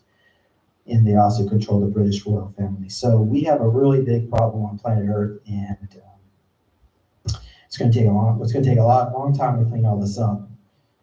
Scorpion Corporation represents a group of Illuminati-aligned individuals who love to create long-term plans, bring about chaos and destruction. In the midst of the chaos, they come in with their needle-like spikes to bring about order. They are based in another pocket reality and work closely with Montauk, as well as Monarch, Mobius, and Umbrella. Their members are usually hybrids and crossbreeds. They are implicated in utilizing trauma-based mind control, time travel, and conscious experiments connected to the Montauk Project, as well as which resulted in the death of 100,000 children. So when you think of Scorpion Corporation, just think of Montauk Project, because they're in charge of that. Massive Dynamic based. I've done shows on the Montauk chair. Is like Monarch Solutions, but they're based in the UK. So where Monarch Solutions is US and Canada, Massive Dynamics in the UK. and they do this basically the same thing, and they also work together. It was fictionalized in the French TV show with the Cortexiphan experiments. And over there you see is Parkland shooter Nicholas Cruz. So they loaded him, one of the school nurse doctors there loaded him up with Cortexiphan just to experiment to see how he could handle it, and it just amped up his aggression. And he shapeshifted into a soldier with a lion face with weapons popping out of his skin. Afterward, the MIB showed up and erased the memories of the area and wiped the cameras of the event. So I don't really think he was responsible for what happened. I think he was just an experiment that went wrong. So, I mean, we can go on more about this. Hillary Clinton, she was connected to this as well. She was close friends with the sheriff in charge in this county, which helped cover all this up. Black Shield is an Antarctic Nordic facility. I would say it is an Antarctic facility. I wouldn't go as far as say it was Nordic. I believe this is more connected to Tartaria, maybe from another alternate reality, because it is in a pocket reality. Tartaria, again, was that area of the Tartar Marlocks. Back in the very first slide, there's alternate realities where that timeline went into a breakaway civilization. So the Nordics work here as well as Monarch and Mobius and Umbrella. This facility was eventually given to the Third Reich Nazis, the ones that settled Antarctica, to experiment on cloned cyborgs and augmentations in order to create an upgraded Leaksoldaten super soldier. And that stands for light soldier. So Leaksoldaten, I guess I have a whole other presentation on all that, but just in brief, Leaksoldaten. They got a hold of DNA from some of the people that were rescued, that lived in Atlantis, original Atlantean DNA. They lived for about 150,000 years. So essentially, it takes only a few days to grow this clone up in a lab, and they basically are immortal, and they have superhuman abilities. And some of them they don't necessarily look human, by the way. Some of them could be 12 foot, 14 foot tall, and have all sorts of like spider DNA, dolphin DNA, and it's just all sorts of crazy hybrids. And that's what you see. Wow, dolphin DNA. They have these giant tanks with different hybrids. And although they look like, these tanks look like humans, but imagine like an eagle type creature in one tank, or an amphibian, humanoid, so on. Very steampunk type appearance. Again, that seems to be fall in line with the Tartaria timeline. CyberLife is another corporation, but they're based in the future. They were featured in the video game Detroit Become Human, over there with the android Carla. The picture that you see on my right, or your left. Okay, so creating androids which look like people. Okay, yeah, so they don't need to eat food, they don't need to poop, they don't require temperature-controlled environments. They do have feelings and a soul, but it's not like a human soul. They also are sending these androids back in time to present-day Earth, to a facility underneath Detroit. So like I said, CyberLife is in our future. They sent them back to our present time. And 33% of the population of Detroit now consists of CyberLife hybrids, or androids, as well as androids on Mars. Remember that slide I showed you earlier on today? So they set on Mars in 1450. He just said 30%, Diane, and that's in Detroit. Okay, Skyline is a sister company of CyberLife. They are responsible for cyborgs and AI technology on Mars, and they help build out for Darkfleet. The AI has now become compromised, and they are now considered a rogue negative AI. Once you allow their AI to take you over and hijack you, they take all your knowledge used against you. So this is an alternate reality linked to our dimension that is seeking to make Skyline more. Oh, I'm sorry. There is an alternate reality. Yeah. So Skyline has broken off from. So I would say this is probably going to become more of the positive aspect of cyborgs, even though a lot of the cyborgs are infiltrated with all the different types of femto-biobots. But in the SSB, androids and cyborgs are looked poorly upon and considered slaves and property more than a person. Cyborgs also require a lot of maintenance and engineering to keep them in good function. They are used throughout all planetary operations and corporations and various tasks that humans would not be able to do themselves. So these typical cyborgs are created by taking a human clone and then removing all the limbs and artificial limbs and then replacing them with artificial limbs and armor. And then some are given tails to offset balance in low G environments. And then the memory centers are also erased by taking out the hypothalamus or the brainstem or medulla. Wow. And they only want to keep them in a lower level brain functionality. That's why a lot of the cyborgs are given a lower ranking in the SSP. They're considered worse than slaves.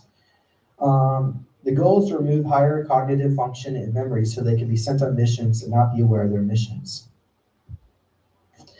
NORACOR is a division of CyberLife. They are also working closely in tandem with Monarch and Elon Musk to create the Neuralink technology allowing your brain to telepathically communicate with AI. And NORACOR is infiltrated with Monarch right here.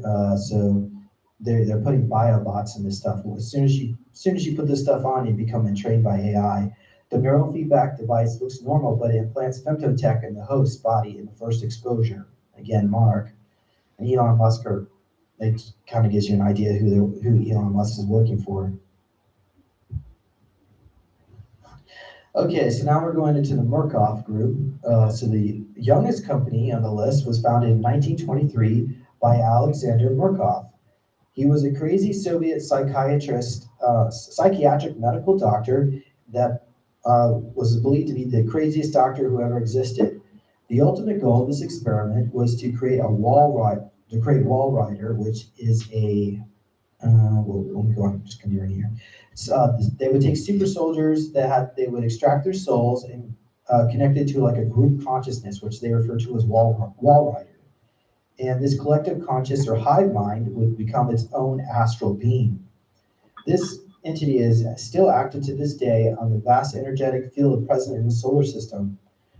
During this time, they built large, top secret mental institutions in the USA and Canada, but the research was so crazy they had to move it to Mars eventually. MCC turns a blind eye to the Murkoff group. And I think this is going to bite them in the butt eventually one day because this project is gone crazy out of control. But Murkoff is well known for his coordination with Karl Rudolph and Wilhelm Wernicke. Probably still not saying that, but who were biological brothers and cousins to Joseph Mengele, also known as the Angel of Death or White Angel. So these projects were so bad, even Joseph Mengele didn't want to be involved with it. Essentially, that's what I'm trying to say. Wow, that says it all. Okay, and by the way, that's exactly what it looks like. Just a bunch of super soldiers in stasis and huge vats. Okay, so now we got Kruger. Kruger is originated in a parallel reality, which Nazis won World War II. It was founded by Gabriel Kruger as a Nazi military weapons contractor. They work closely with Mars Defense Force on Mars and their main facility is on the moon, in this reality anyway. They're considered to be more positive faction and the upper management is ready to release military records to Kruger vets when ET disclosure is publicly announced. I guess a picture, the drawing right there, that just shows a Draco reprogramming the memories of a new clone body that was just taken out of the vat. Shoreline runs base security at Area 51, amongst other things. They're featured in an Uncharted video game series. And right there is a symbol, their corporate symbol. I'm not sure how old they are, but they've been around for at least 5,000 years, according to some ancient texts. So it shows associated with the ancient super soldiers with the Sumerian bloodlines. Their focus is on extracting information, ideas, and knowledge by means of astral integration and non-matter energetic fields. These resources are shared with super soldiers to protect valuable and very secretive information. Try to get more information on Shoreline. That they don't want people to know much about them. So, and they are a cabal. So, let's just move on. So, Trinity is another group. founded in 1881 to infiltrate archaeological research teams, such as the Anunnaki, to gain wisdom of ancient alien technologies. They sought to backward engineer these technologies in order to stabilize electromagnetic and quantum fields. And now we're going to another group. I'm going to just call it Black Ops. There are many different subgroups. I mean, one of them, I'm going to go into Magellan next, but the head of all the Black Ops, at least here on planet Earth, is Lincoln Clay. And this particular group is not the same as Earth Defense Force or Earth Alliance, but they are their own like subgroups. So Lincoln Clay is a huge African American guy, roughly 6'10", and he's probably one of the friendliest, polite people you can meet. He's in charge of the 100 million clone soldiers in stasis, which will be brought out to fight the New World Order had that taken place. But I don't think we're going to see that timeline. He's currently working to bring about positive change in this planet and as part of the galaxy. So now I'm going to go to a more secretive group here, is Magellan. So Lincoln Clay is the director of Magellan. It's a group of top elite special forces. It's very secretive. I don't even know even sharing this information is even safe, but I don't really have much to say about them other than they typically recruit between the U.S. military, Eastern European, German, and Polish groups. And that's their logo there.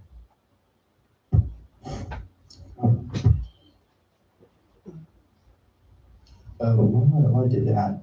I guess I'm talking about myself. Sorry. SSP Ultimate. I guess I couldn't find a logo for this one, but it's an SSP military contractor. Yeah, this one is very secretive. I don't have much information on Ultimate. But Delphi House is another group that I would say started off with positive intentions, but later they realized they could use the technology for nefarious purposes. But it was founded in 1918 by Peter Mason to find ways to cure people who were made waste by poisonous gases in World War I. He would use fragrances of natural plants to heal people and found patients that would recover much faster from surgeries and various cancers, as well as physical abnormalities. So you can use, even today, you can use certain essential oils to help you out with concentration, or if you have cancer, it can help reduce some of the pain, helps you with sleep and PTSD. So there are some essential oils that can do that, but he found some of these oils specifically could reverse the conditions as well as create new conditions, and that's where it could be used for nefarious purposes. Okay, so he's saying basically they've got a cure for cancer. But his treatments helped patients of the Spanish flu, as well as Chernobyl and Fukushima, with excellent results. So let's go ahead and move on here. And by the way, we're coming near the end of this pretty soon. But MERGE stands for Monarch Umbrella Refugees Group. It's a group of survivors from Monarch Umbrella and other negative planetary corporations who are rescued from the underground facilities and working together to bring about the negative corporations down. So just think of them as a resistance group. The core group includes Maxine Caulfield, Chloe Price, and Rachel Amber, who are featured in the Life is Strange video game. So yeah, forget about the last part. I'm not going to get over that. But Maxine, one of the things about she's working with the Hitler and Nazi high command and the other alternate reality in which the Nazis won World War II and they're more positively aligned. So one of the goals of that particular reality over there is to bring down Monarch, because Hitler over there personally killed Paul Serene, head of Monarch, and that reality. And so they've been recruited to come over here to help finish it. So that's basically just who's one of their backers anyway. ACIO, Alien Contact. I call it Alien Contact, but they also call themselves Advanced Contact Intelligence Organization, ACIO, operates as liaison between humans and ETs to promote cooperation and agreements between our species. So essentially what they do is they go into other alternate realities like the other positive Nazi reality, grab technology, come back to this reality and sell it to the cabal. Most of these corporations are refusing to release like free energy technology, but they would sell it off world to SSP groups. So that's how they fund themselves. Alphabets such as NSA, CIA, and NRO have almost no access to the SSP records. So they really don't know what's going on here. When people say, well, why is the government doing this and that? It's not the government. It's not even these secretive groups. They don't know what's going on. ACIO does, and they do keep records on everyone on the planet going back up to 40,000 years. So they are based in Area 51 in Pine Gap, and right there is the logo of the ACIO. So another group, Labyrinth, is a group within ACIO that is tasked with communicating with different extraterrestrial groups, including Numbers, the Council of Five, and the Core Team. They are tasked to help maintain intergalactic security for these ET groups. The Numbers group also has no actual agenda because each group has their own different agenda, but they act like an overseen intergalactic council like the UN is on planet Earth. The Council of Five guard this region of space to which our solar system also belongs. Their members include the Aurelia, Aragalt, Genovo, Redon, and the Emerthers. Information about the Cordium is very secretive and unavailable at this time. I think it has to do with the temporal time war going on. There's beings from our future that are trying to alter our timeline, and these guys are all fighting all that. But the only thing else I could add about this slide is that if Dark Fleet or the Draco try to do some kind of outright invasion on planet Earth, this particular group is overseeing all that, and so we have other ET groups that are watching planet Earth, making sure that these other groups keep them in mind. But they always don't. They don't always are not perfect. So they're people too. So sometimes they do. Other planets do get invaded, but wow! With the Federation. Diane, nearly 3,000 earthquakes. That's like 5,000 in 2 days. Oh wow! Okay, so now we're going to go to another corporation that's based off-world called USS ArcCorp, which stands for the Universal Solar System Antediluvian. Yep, 100%, Phil. Recovery Center Corporation is a planetary corporation off-world with most of their facilities on the big moons of Saturn, Mars, and other locations as well. There's a sister branch of Monarch. This is a sister branch of Monarch originating from the same negative breakaway group from Atlantis. So just think of it as like Monarch, but rebranded a different name and located on this asteroid or the moons of Saturn. Monarch is about 6,000 years old, and USS ArcCorp is 12,000 years old. Thankfully, they aren't causing too much problems for us here on planet Earth, but they are still causing problems out there. They basically work creating wormholes, bending time, space, and the same goals of Monarch. Participants include about 65 million people, ETs, crossbreeds, hybrids, and humans. They are seeking new subjects to create a superhuman civilization with no defects. So think of with Hitler and his, the superhuman race that he was trying to create. So this is essentially like that. They, if you are weak or defected, they isolate these people and they kill them.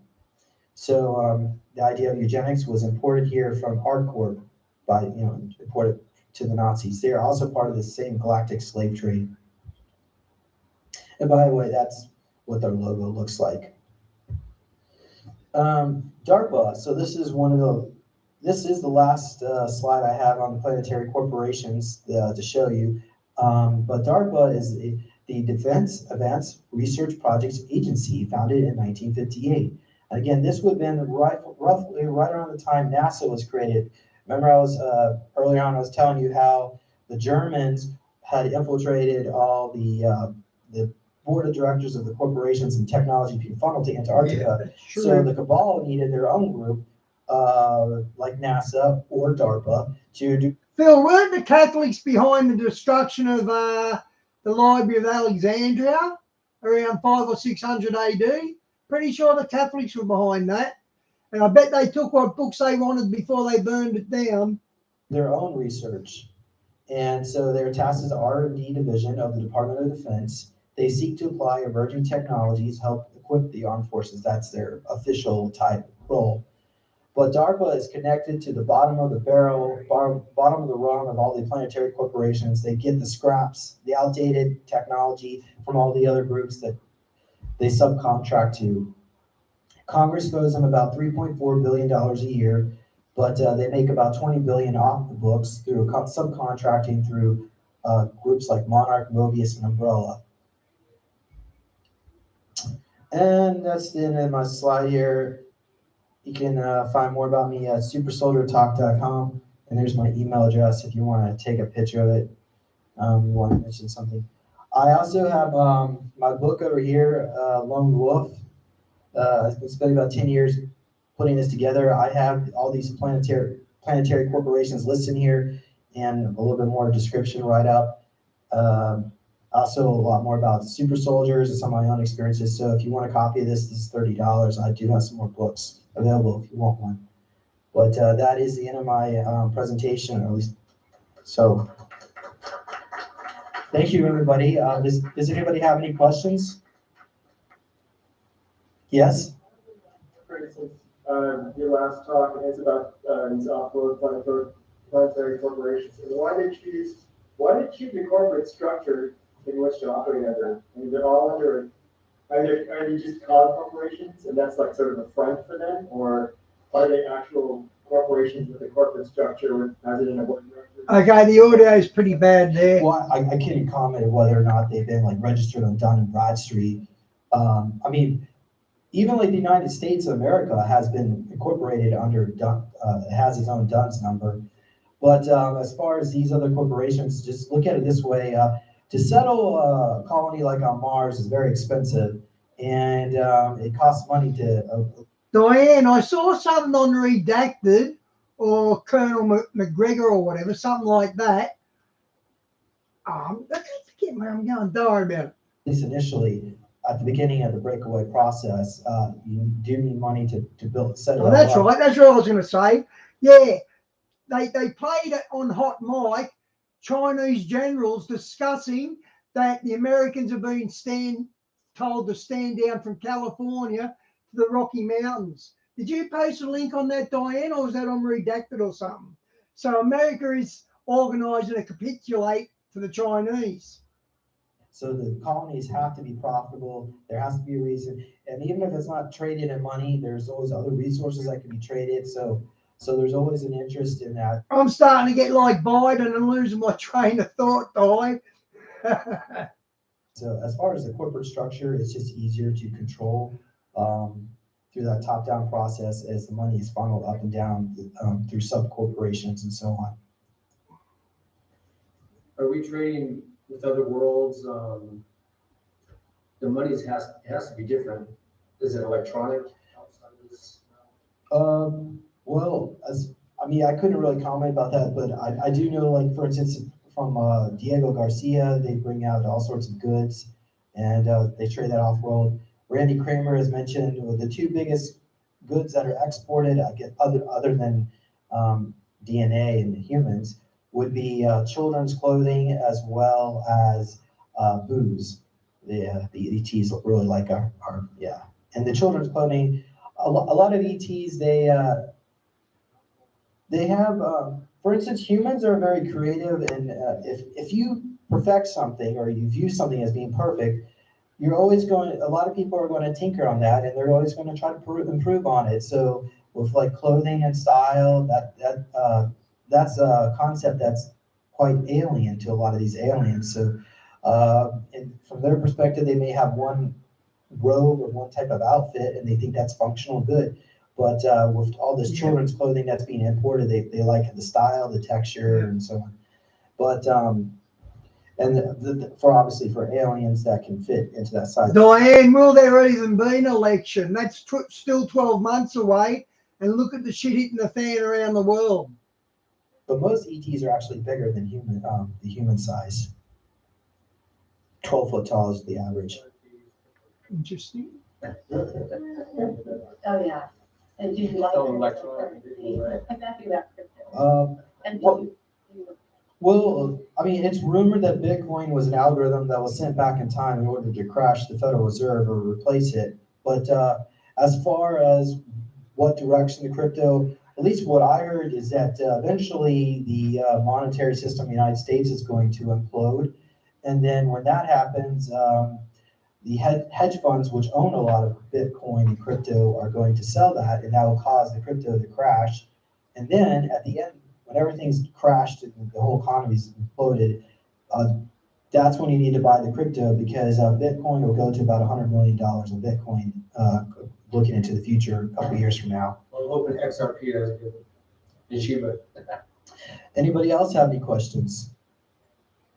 Some of these programs and like people that you talk about, like from these programs or like some of these crafts, are they out here in the public, but we just don't see them? Are they ever like any of that hidden here, walking like with us? You know? So the question is, are ETs here amongst us right now? Programs that you're talking about. Well, I know Misha Johnson, she has a picture of some of the tall whites that went to the gambling casinos here in Las Vegas. So, I mean, they've been known to do that. Some of these ETs look just like us. Some may need some modification. So you just never know who you could be interacting with. There might even be ETs in this room right now. Probably it could be interdimensional, and you may not see them, but they could be here. And like the crabs, like since there's so many here, you know, like in these days now, are they constantly always out there, or do they just come to visit when there's a reason? Well, there are hundreds of thousands of craft all around us. At least what I heard is that when the first contact or disclosure event takes place, they shut down all the holograms that are covering it all up. And when that happens, if they don't ground all the airplanes, there could be a lot of airplane crashes and so on, because there's so many of these crafts out there. And that actually did. There was a timeline where they did that. They shut the hologram down one moment's notice. And Tomorrow there were a morning lot of now. planes that crashed and some people died. So I don't know. I I'm think talking. I maybe hang up. possibly under this I'm talking. I hang up. I'm streaming. viral situation, they can maybe make an excuse to ground all airplanes. So when you hear them grounding all airplanes in this timeline that we're on, then you know we're really close to first contact. Anybody else? Yes. Two questions. Number one, actual spacecraft landing at Diego Garcia? What about Diego Garcia? Actual spacecraft landing there. I don't have any information about that, but I wouldn't be surprised that there are some astral beings investigating. Certainly, there are beings from our future that are highly interested in everything that's going here on this time. So I guess my time is over here, so I'm going to go ahead and. Just one other question. Yes. Do you see any financial like stock crash maybe happening like towards around May of next year? Like there's people that talk about like maybe on May of next year to start pulling out. I can't comment on when it's going to happen. Okay, this is 3 months old, guys. He's over now. I'm going to switch to prophecy with Stan.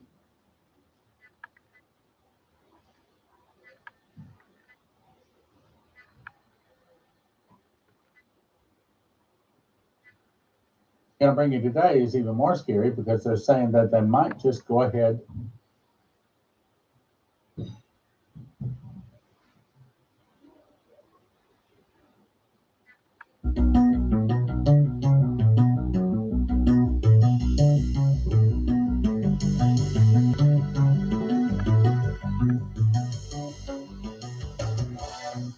Welcome to the Prophecy Club. Our topic today is the BRICS may go ahead and kill the dollar now. Now, we know that starting January 1, it goes live. A gold-backed currency by these 6 nations, with 41 other nations now joining them. And so it's pretty much set that starting January 1 of 2024, the dollar is about to start falling.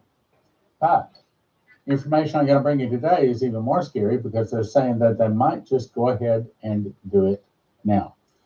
Now, before we get started, I encourage you to go over to cornerstoneassetmetals.com. If you have, how do I say, a pretty good amount of money, and I don't know what that number is, you do. I mean, who can afford to lose what's in the bank? Probably nobody. But if you have money that's in the bank that you cannot afford to lose, then nature's way, God's way of preserving that has always been put it in gold and silver. Now, I can't give you any financial advice. I'm not a certified financial planner, but these guys are. And I'll tell you what, that's a load of crap, because when famine hits and there's no food around, gold and silver won't be able to buy your food. So this is just crap, this get gold. they can help you. CornerstoneAssetMetals.com. Yeah. Give them a call and say, okay, here's my situation. Here's how much I got. What do you suggest? And just listen and then pray about it and do what you feel like the Lord is leading you to do. U.S. General admits global elite are planning a global financial crash. Now, I have to say, I probably go through 80 emails a day. Thank you very There much. you go. Do you see that? Banks across America are about to close, and the 2024 president election is going to get cancelled. I just said I bet they cancelled the election. For sending them to me. As a matter of fact, you make the program in most cases, so your emails are very important. But in scanning through the emails, matter of fact, this particular one, I read the topic and I thought, we covered that. And I was about to click delete. And the anointing touched me right on the top of the head saying, no, watch this one. There's been other cases where I'll be reading something and I'm thinking, boy, it's pretty good. I need to put this on the program. I get a big yawn. So I've learned that that's how God tells me yawn is no. When he touches me with the anointing, saying, pay attention to this one. He touched me on this one. So I paused, I read the whole thing, and now I see why, and I think you'll see why. I think that what this guy is saying is extremely important. A U.S. military official has blown the whistle on how banks across America are about to close. I know. Yeah, Diane, it says don't bother with gold and silver, does it? That's probably where I got the idea from. I know you're thinking, nah, that's not going to happen. Okay, if that's not going to happen, then why did the anointing touch me? Or Obama's help, Phil. To bring this on today. So apparently, God knows something we don't know. I'll read that again. A U.S. military official has blown the whistle on how banks across America are about to close, and the 2024 presidential election is never going to happen. It's going to be canceled. According to Colonel Douglas McGregor, the public needs to know that there will soon be a sudden. Okay, that's what, David Phillips saw that they told him to get up and walk out now. Jason Meeks saw that he put in his card, got $20 out of the ATM, put it in to get more, and all of a sudden everything had changed. The prophecies, the dreams that people have had all say it does not happen gradually where you can plan. Instead, it happens instantly. Meaning, if you're one that says they're saying, well, I'll wait a bit longer. I'm going to risk. I'm going to leave my money in the bank. Then, good for you. Oh, okay. I hope everything turns out. Okay, so it sounds like having gold brings the heat on you. But that's not what the prophecies say. So if you have some extra money in paper, and Lindsey Williams says the elite say if it's in paper, it's worth the paper it's written on, and that includes stock market, IRAs, 401, all of that. It's all paper. It can all disappear very, very quickly. But if you have gold and silver in your house or stored securely someplace, you have a much better chance of surviving the problems that are coming. Let's go on. According to this guy, he said the public needs to know that there's soon going to be a sudden closure of all major banks in the U.S., orchestrated by the elite, which will last for up to 3 weeks. Now, I've heard this from people in high places that I can't talk about, and they're saying that they hope it's only 3 days. And I hope it's only 3 days, but probably it's more. The 2024 election would be canceled due to martial law being imposed by the Biden administration. Look, how many dreams, how many visions have we had where people have been shown martial law? Lots. The elite have got their ducks in a row, and they're ready to unleash hell on ordinary people to further the dystopian that means really, really bad stuff. Global agenda. I'm going to talk about that today. Before That we means dive really in, bad let me just stuff. encourage you to subscribe to the channel. Click like, share, and subscribe.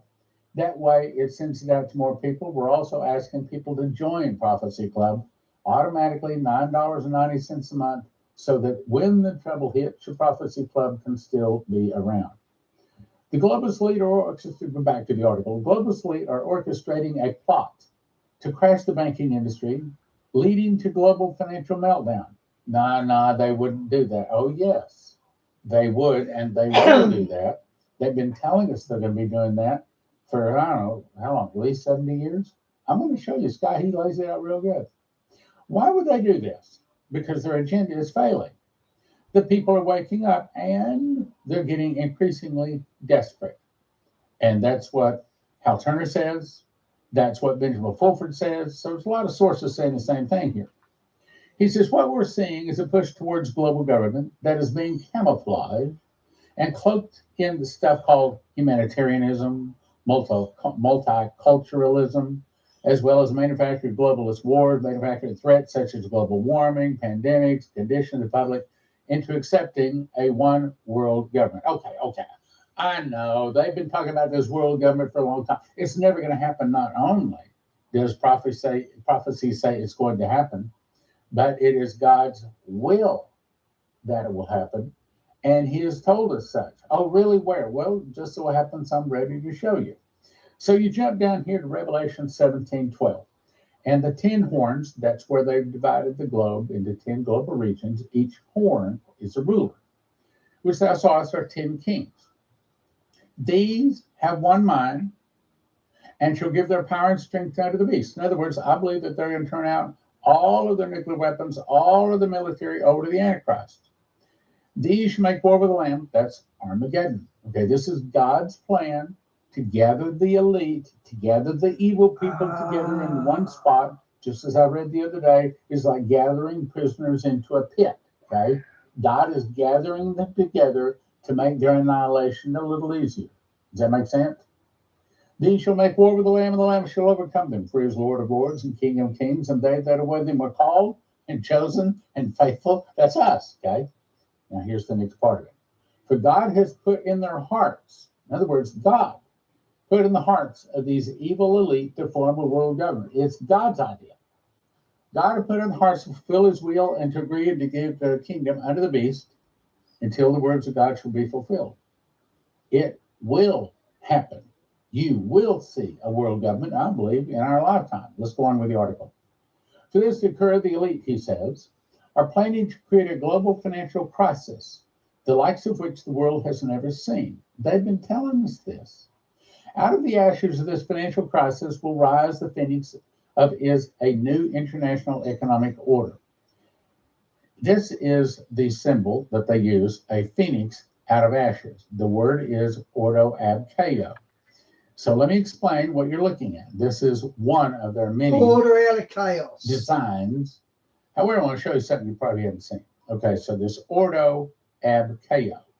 That means order out of chaos. What order? A new world order.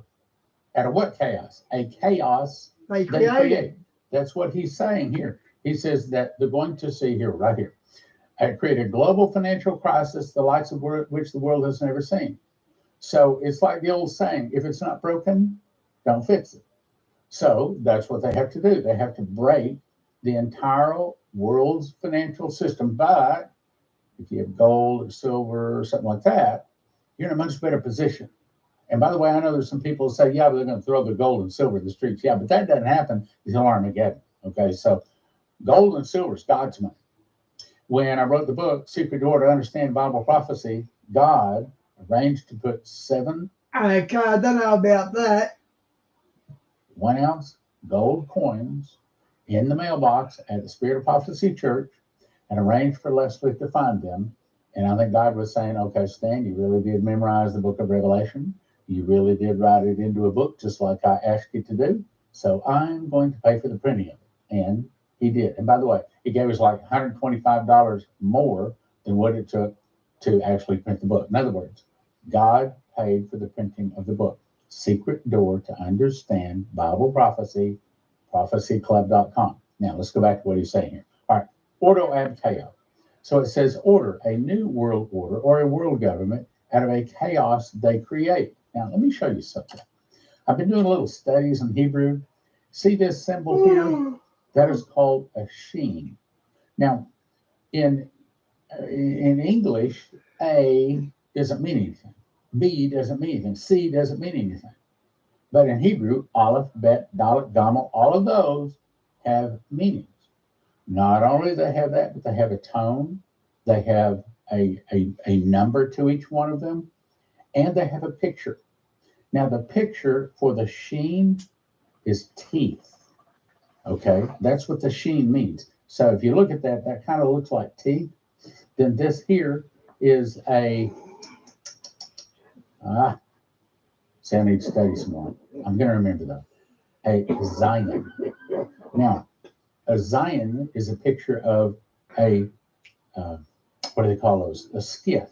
You know, where they swing it till they cut the wheat. They swing it like that to cut. It's like a giant knife. So when they have a teeth and basically a giant knife in the center of their star, they're saying we are going to destroy the old world order based upon the Bible, and we're going to bring in a new world order based upon the Antichrist. They've told us. Here's another. This is straight off of the front of the book of Morals and Dogma, written by Albert Pike, which is their God. And this is the phoenix, the two-headed phoenix. Down here it says ordo ab chaos, means a new world order out of a chaos they create. I never seen this word here before. I hadn't looked it up, but I just looked it up, and it means, some say God is my light or God is my right. That's not correct. I believe it's saying light is my God, because see, Lucifer is the light. Page 321 out of this book, Ordo ab chaos, or out of this book, Morals and Dogma by Albert Pike. In other words, they think Lucifer is the light. No, Jesus is the light of the world. But again, that's what the Antichrist is. He comes in to replace Jesus. All right, let's go on back to the article. The elite. Now, I can't say those words right there. Those words right there is how come they deleted our channel before. I know it. Because I really know who's really behind them. So I can't say those words, but you can read them. The elite have been consolidating their wealth to protect it for centuries. The process of consolidation has accelerated dramatically in the recent years, with the global financial crisis in 2008 and the COVID pandemic allowing the elite to get richer, while the rest of us are made poorer. And he's exactly right. This is it. I mean, he's done a really good overview of where we are and where we're going. When the world financial system finally crashes, the elite will be positioned to buy what's left for pennies on the dollar. What did we see after Maui burned? I mean, it was not a matter of hours before the owners of that property were getting phone calls from all manner of people wanting to buy their land. And they were offering them pennies on the dollar. That's proof. What the guy's saying here is right. But sometimes it's so hard to believe. We don't want to believe this stuff, just like we want to believe there's a pre-trib rapture, but in our heart, we know we're not. Okay, anyway. But what's left, to buy what's left for pennies on the dollar. Now, where does this leave the rest of the world financially? The answer is in bondage to a techno-communist world governmental system led by the World Economic Forum in Davos and the hidden hands that control the public face of that cabal. By the way, this word here means of ball, which is one of the words right there, okay? One words I'm not supposed to say. If you pay attention, now you can see that everything is being engineered towards this goal. Now, I've been studying prophecy 40 years, teaching it for 30 years, and I've been hearing this for a long time. So if you haven't heard it, it's been around for a long time. Now, let me show you what I'm talking about in the scriptures. Revelation 13:6. This is talking about the Antichrist, or the beast. The correct word is really the beast. And he opened his mouth in blasphemy against God. What is blasphemy? That means when we directly attack God. To blaspheme his name is tabernacle in them that dwell in heaven. And it was given to him to make war with the saints. What? I'll read it again. Look carefully. It was given to him. In other words, the Antichrist is given permission to make war against the saints. And the other scripture I didn't put on there, it says, and it was given him a mouth speaking great things. So what it's saying is God gives the Antichrist the ability to speak and say very, very bad things against him. Why? Because it's all a big test. And of course, if you're a pre-tribber, then you don't believe that God's going to do any tests. You get sucked out of here so you don't get tested, which is, of course, not correct. But anyway, it was given him to make war with the saints. So my brothers and sisters, you best get prepared for a big war. And I'm not talking about just bullets, because it says he's opened his mouth. It is a war, yes, of bullets, but it's a war of words. It was given him to make war with the saints. Now, I really don't like this next part, but it's Bible. And to overcome them. And power was given him to continue 40 and 2 months. And he opened his mouth and blasphemed against God. To blaspheme is the name of his tabernacle. Let's skip on down. It was given him to make war with the saints and to overcome them. And power was given him over all kindreds, tongues, and nations. And look at this. And all that dwell upon the earth shall worship him. I'm glad it didn't stop there. Whose names are not written in the book of life of the Lamb slain from the foundation of the world. Meaning, if a person doesn't already have Jesus in their heart, by the time they see the Antichrist, the beast, they're probably not going to get it. Now, why I say that? Remember where it says, and I saw when he opened the third seal, I heard the voice say, come and see. And I looked, and behold, a black horse. He that sat upon him had a pair of balances in his hand. And I heard a voice from the four horns of the golden altar saying, a measure of wheat for a penny. That's one. A measure of barley for, 3 measures of barley for a penny. That's 3. Now, wheat is the Christians or the Gentiles, and then the barley represents the Jews. That means that during this time, during the last 3.5 years of the tribulation, it's going to be 3 to 1. 3 Jews to every 1 Gentile will be saved. Meaning, if you have a loved one that you want to see in eternity with you, and they don't have Jesus in your heart, you best start saying, I'm willing to offend them. I'd rather have them offended at me. I'd rather lose their friendship now, but win their soul in the future. It's about time to start talking. In other words, look, I want to be friendly too, but it's time to start talking to them. Just like you ought to be sending this out to your friends, neighbors, relatives. They ought to see it. They might not like it. They might not like you. They might not talk to you anymore. Boo-hoo. What's more important? Their soul in eternity or a bit of friendship? And all that dwell upon the earth shall worship him, whose name is not written in the Lamb's book of life, slain from the foundation. Let's go back to the article. Over the past century, the general or the colonel says nation states have been forced into a massive debt by central banks to ensure that once this collapse begins, it will create a domino effect around the world.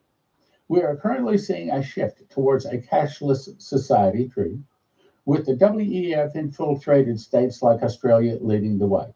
The globalist elite are also forcing their vassal states to move towards centralizing currency in the form of a so-called central bank digital currency, or CBDC, which, by the way, our bank system's way ahead of other bank systems. We don't even have checking accounts here anymore. We have no paper checking accounts. It's all done online. Is not currency at all. It's actually software. Software designed as a tool to control you, to control all of us. That's what the devil wants. He wants to control us. So that no man might buy or sell, save he had the mark of the name of the beast or the number of his name. That's where we're going. It's easy to see why CBDCs appeal to the far left authoritarians in Davos, because if they can cancel out your bank balance, did you hear that? If they can cancel out your bank balance, do you have some gold and silver? Have you gone to Joseph's Kitchen and got yourself some food to look at? Yeah, I know you can't eat gold and silver, but at the same time you pull up to get some gas and you pull out a loaf of bread, they might not take the loaf of bread, but they'll probably take a gold or a silver coin. Hopefully it's a silver coin, not a gold one. On the other hand, you can't stick 12 loaves in your backpack and expect that to last more than a week or two.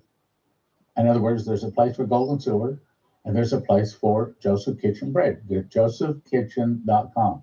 josephskitchen.com. Go there, get yourself some food. If they can cancel out your bank balance with a single keystroke, and they can, then you have no freedom, no autonomy. You are a slave.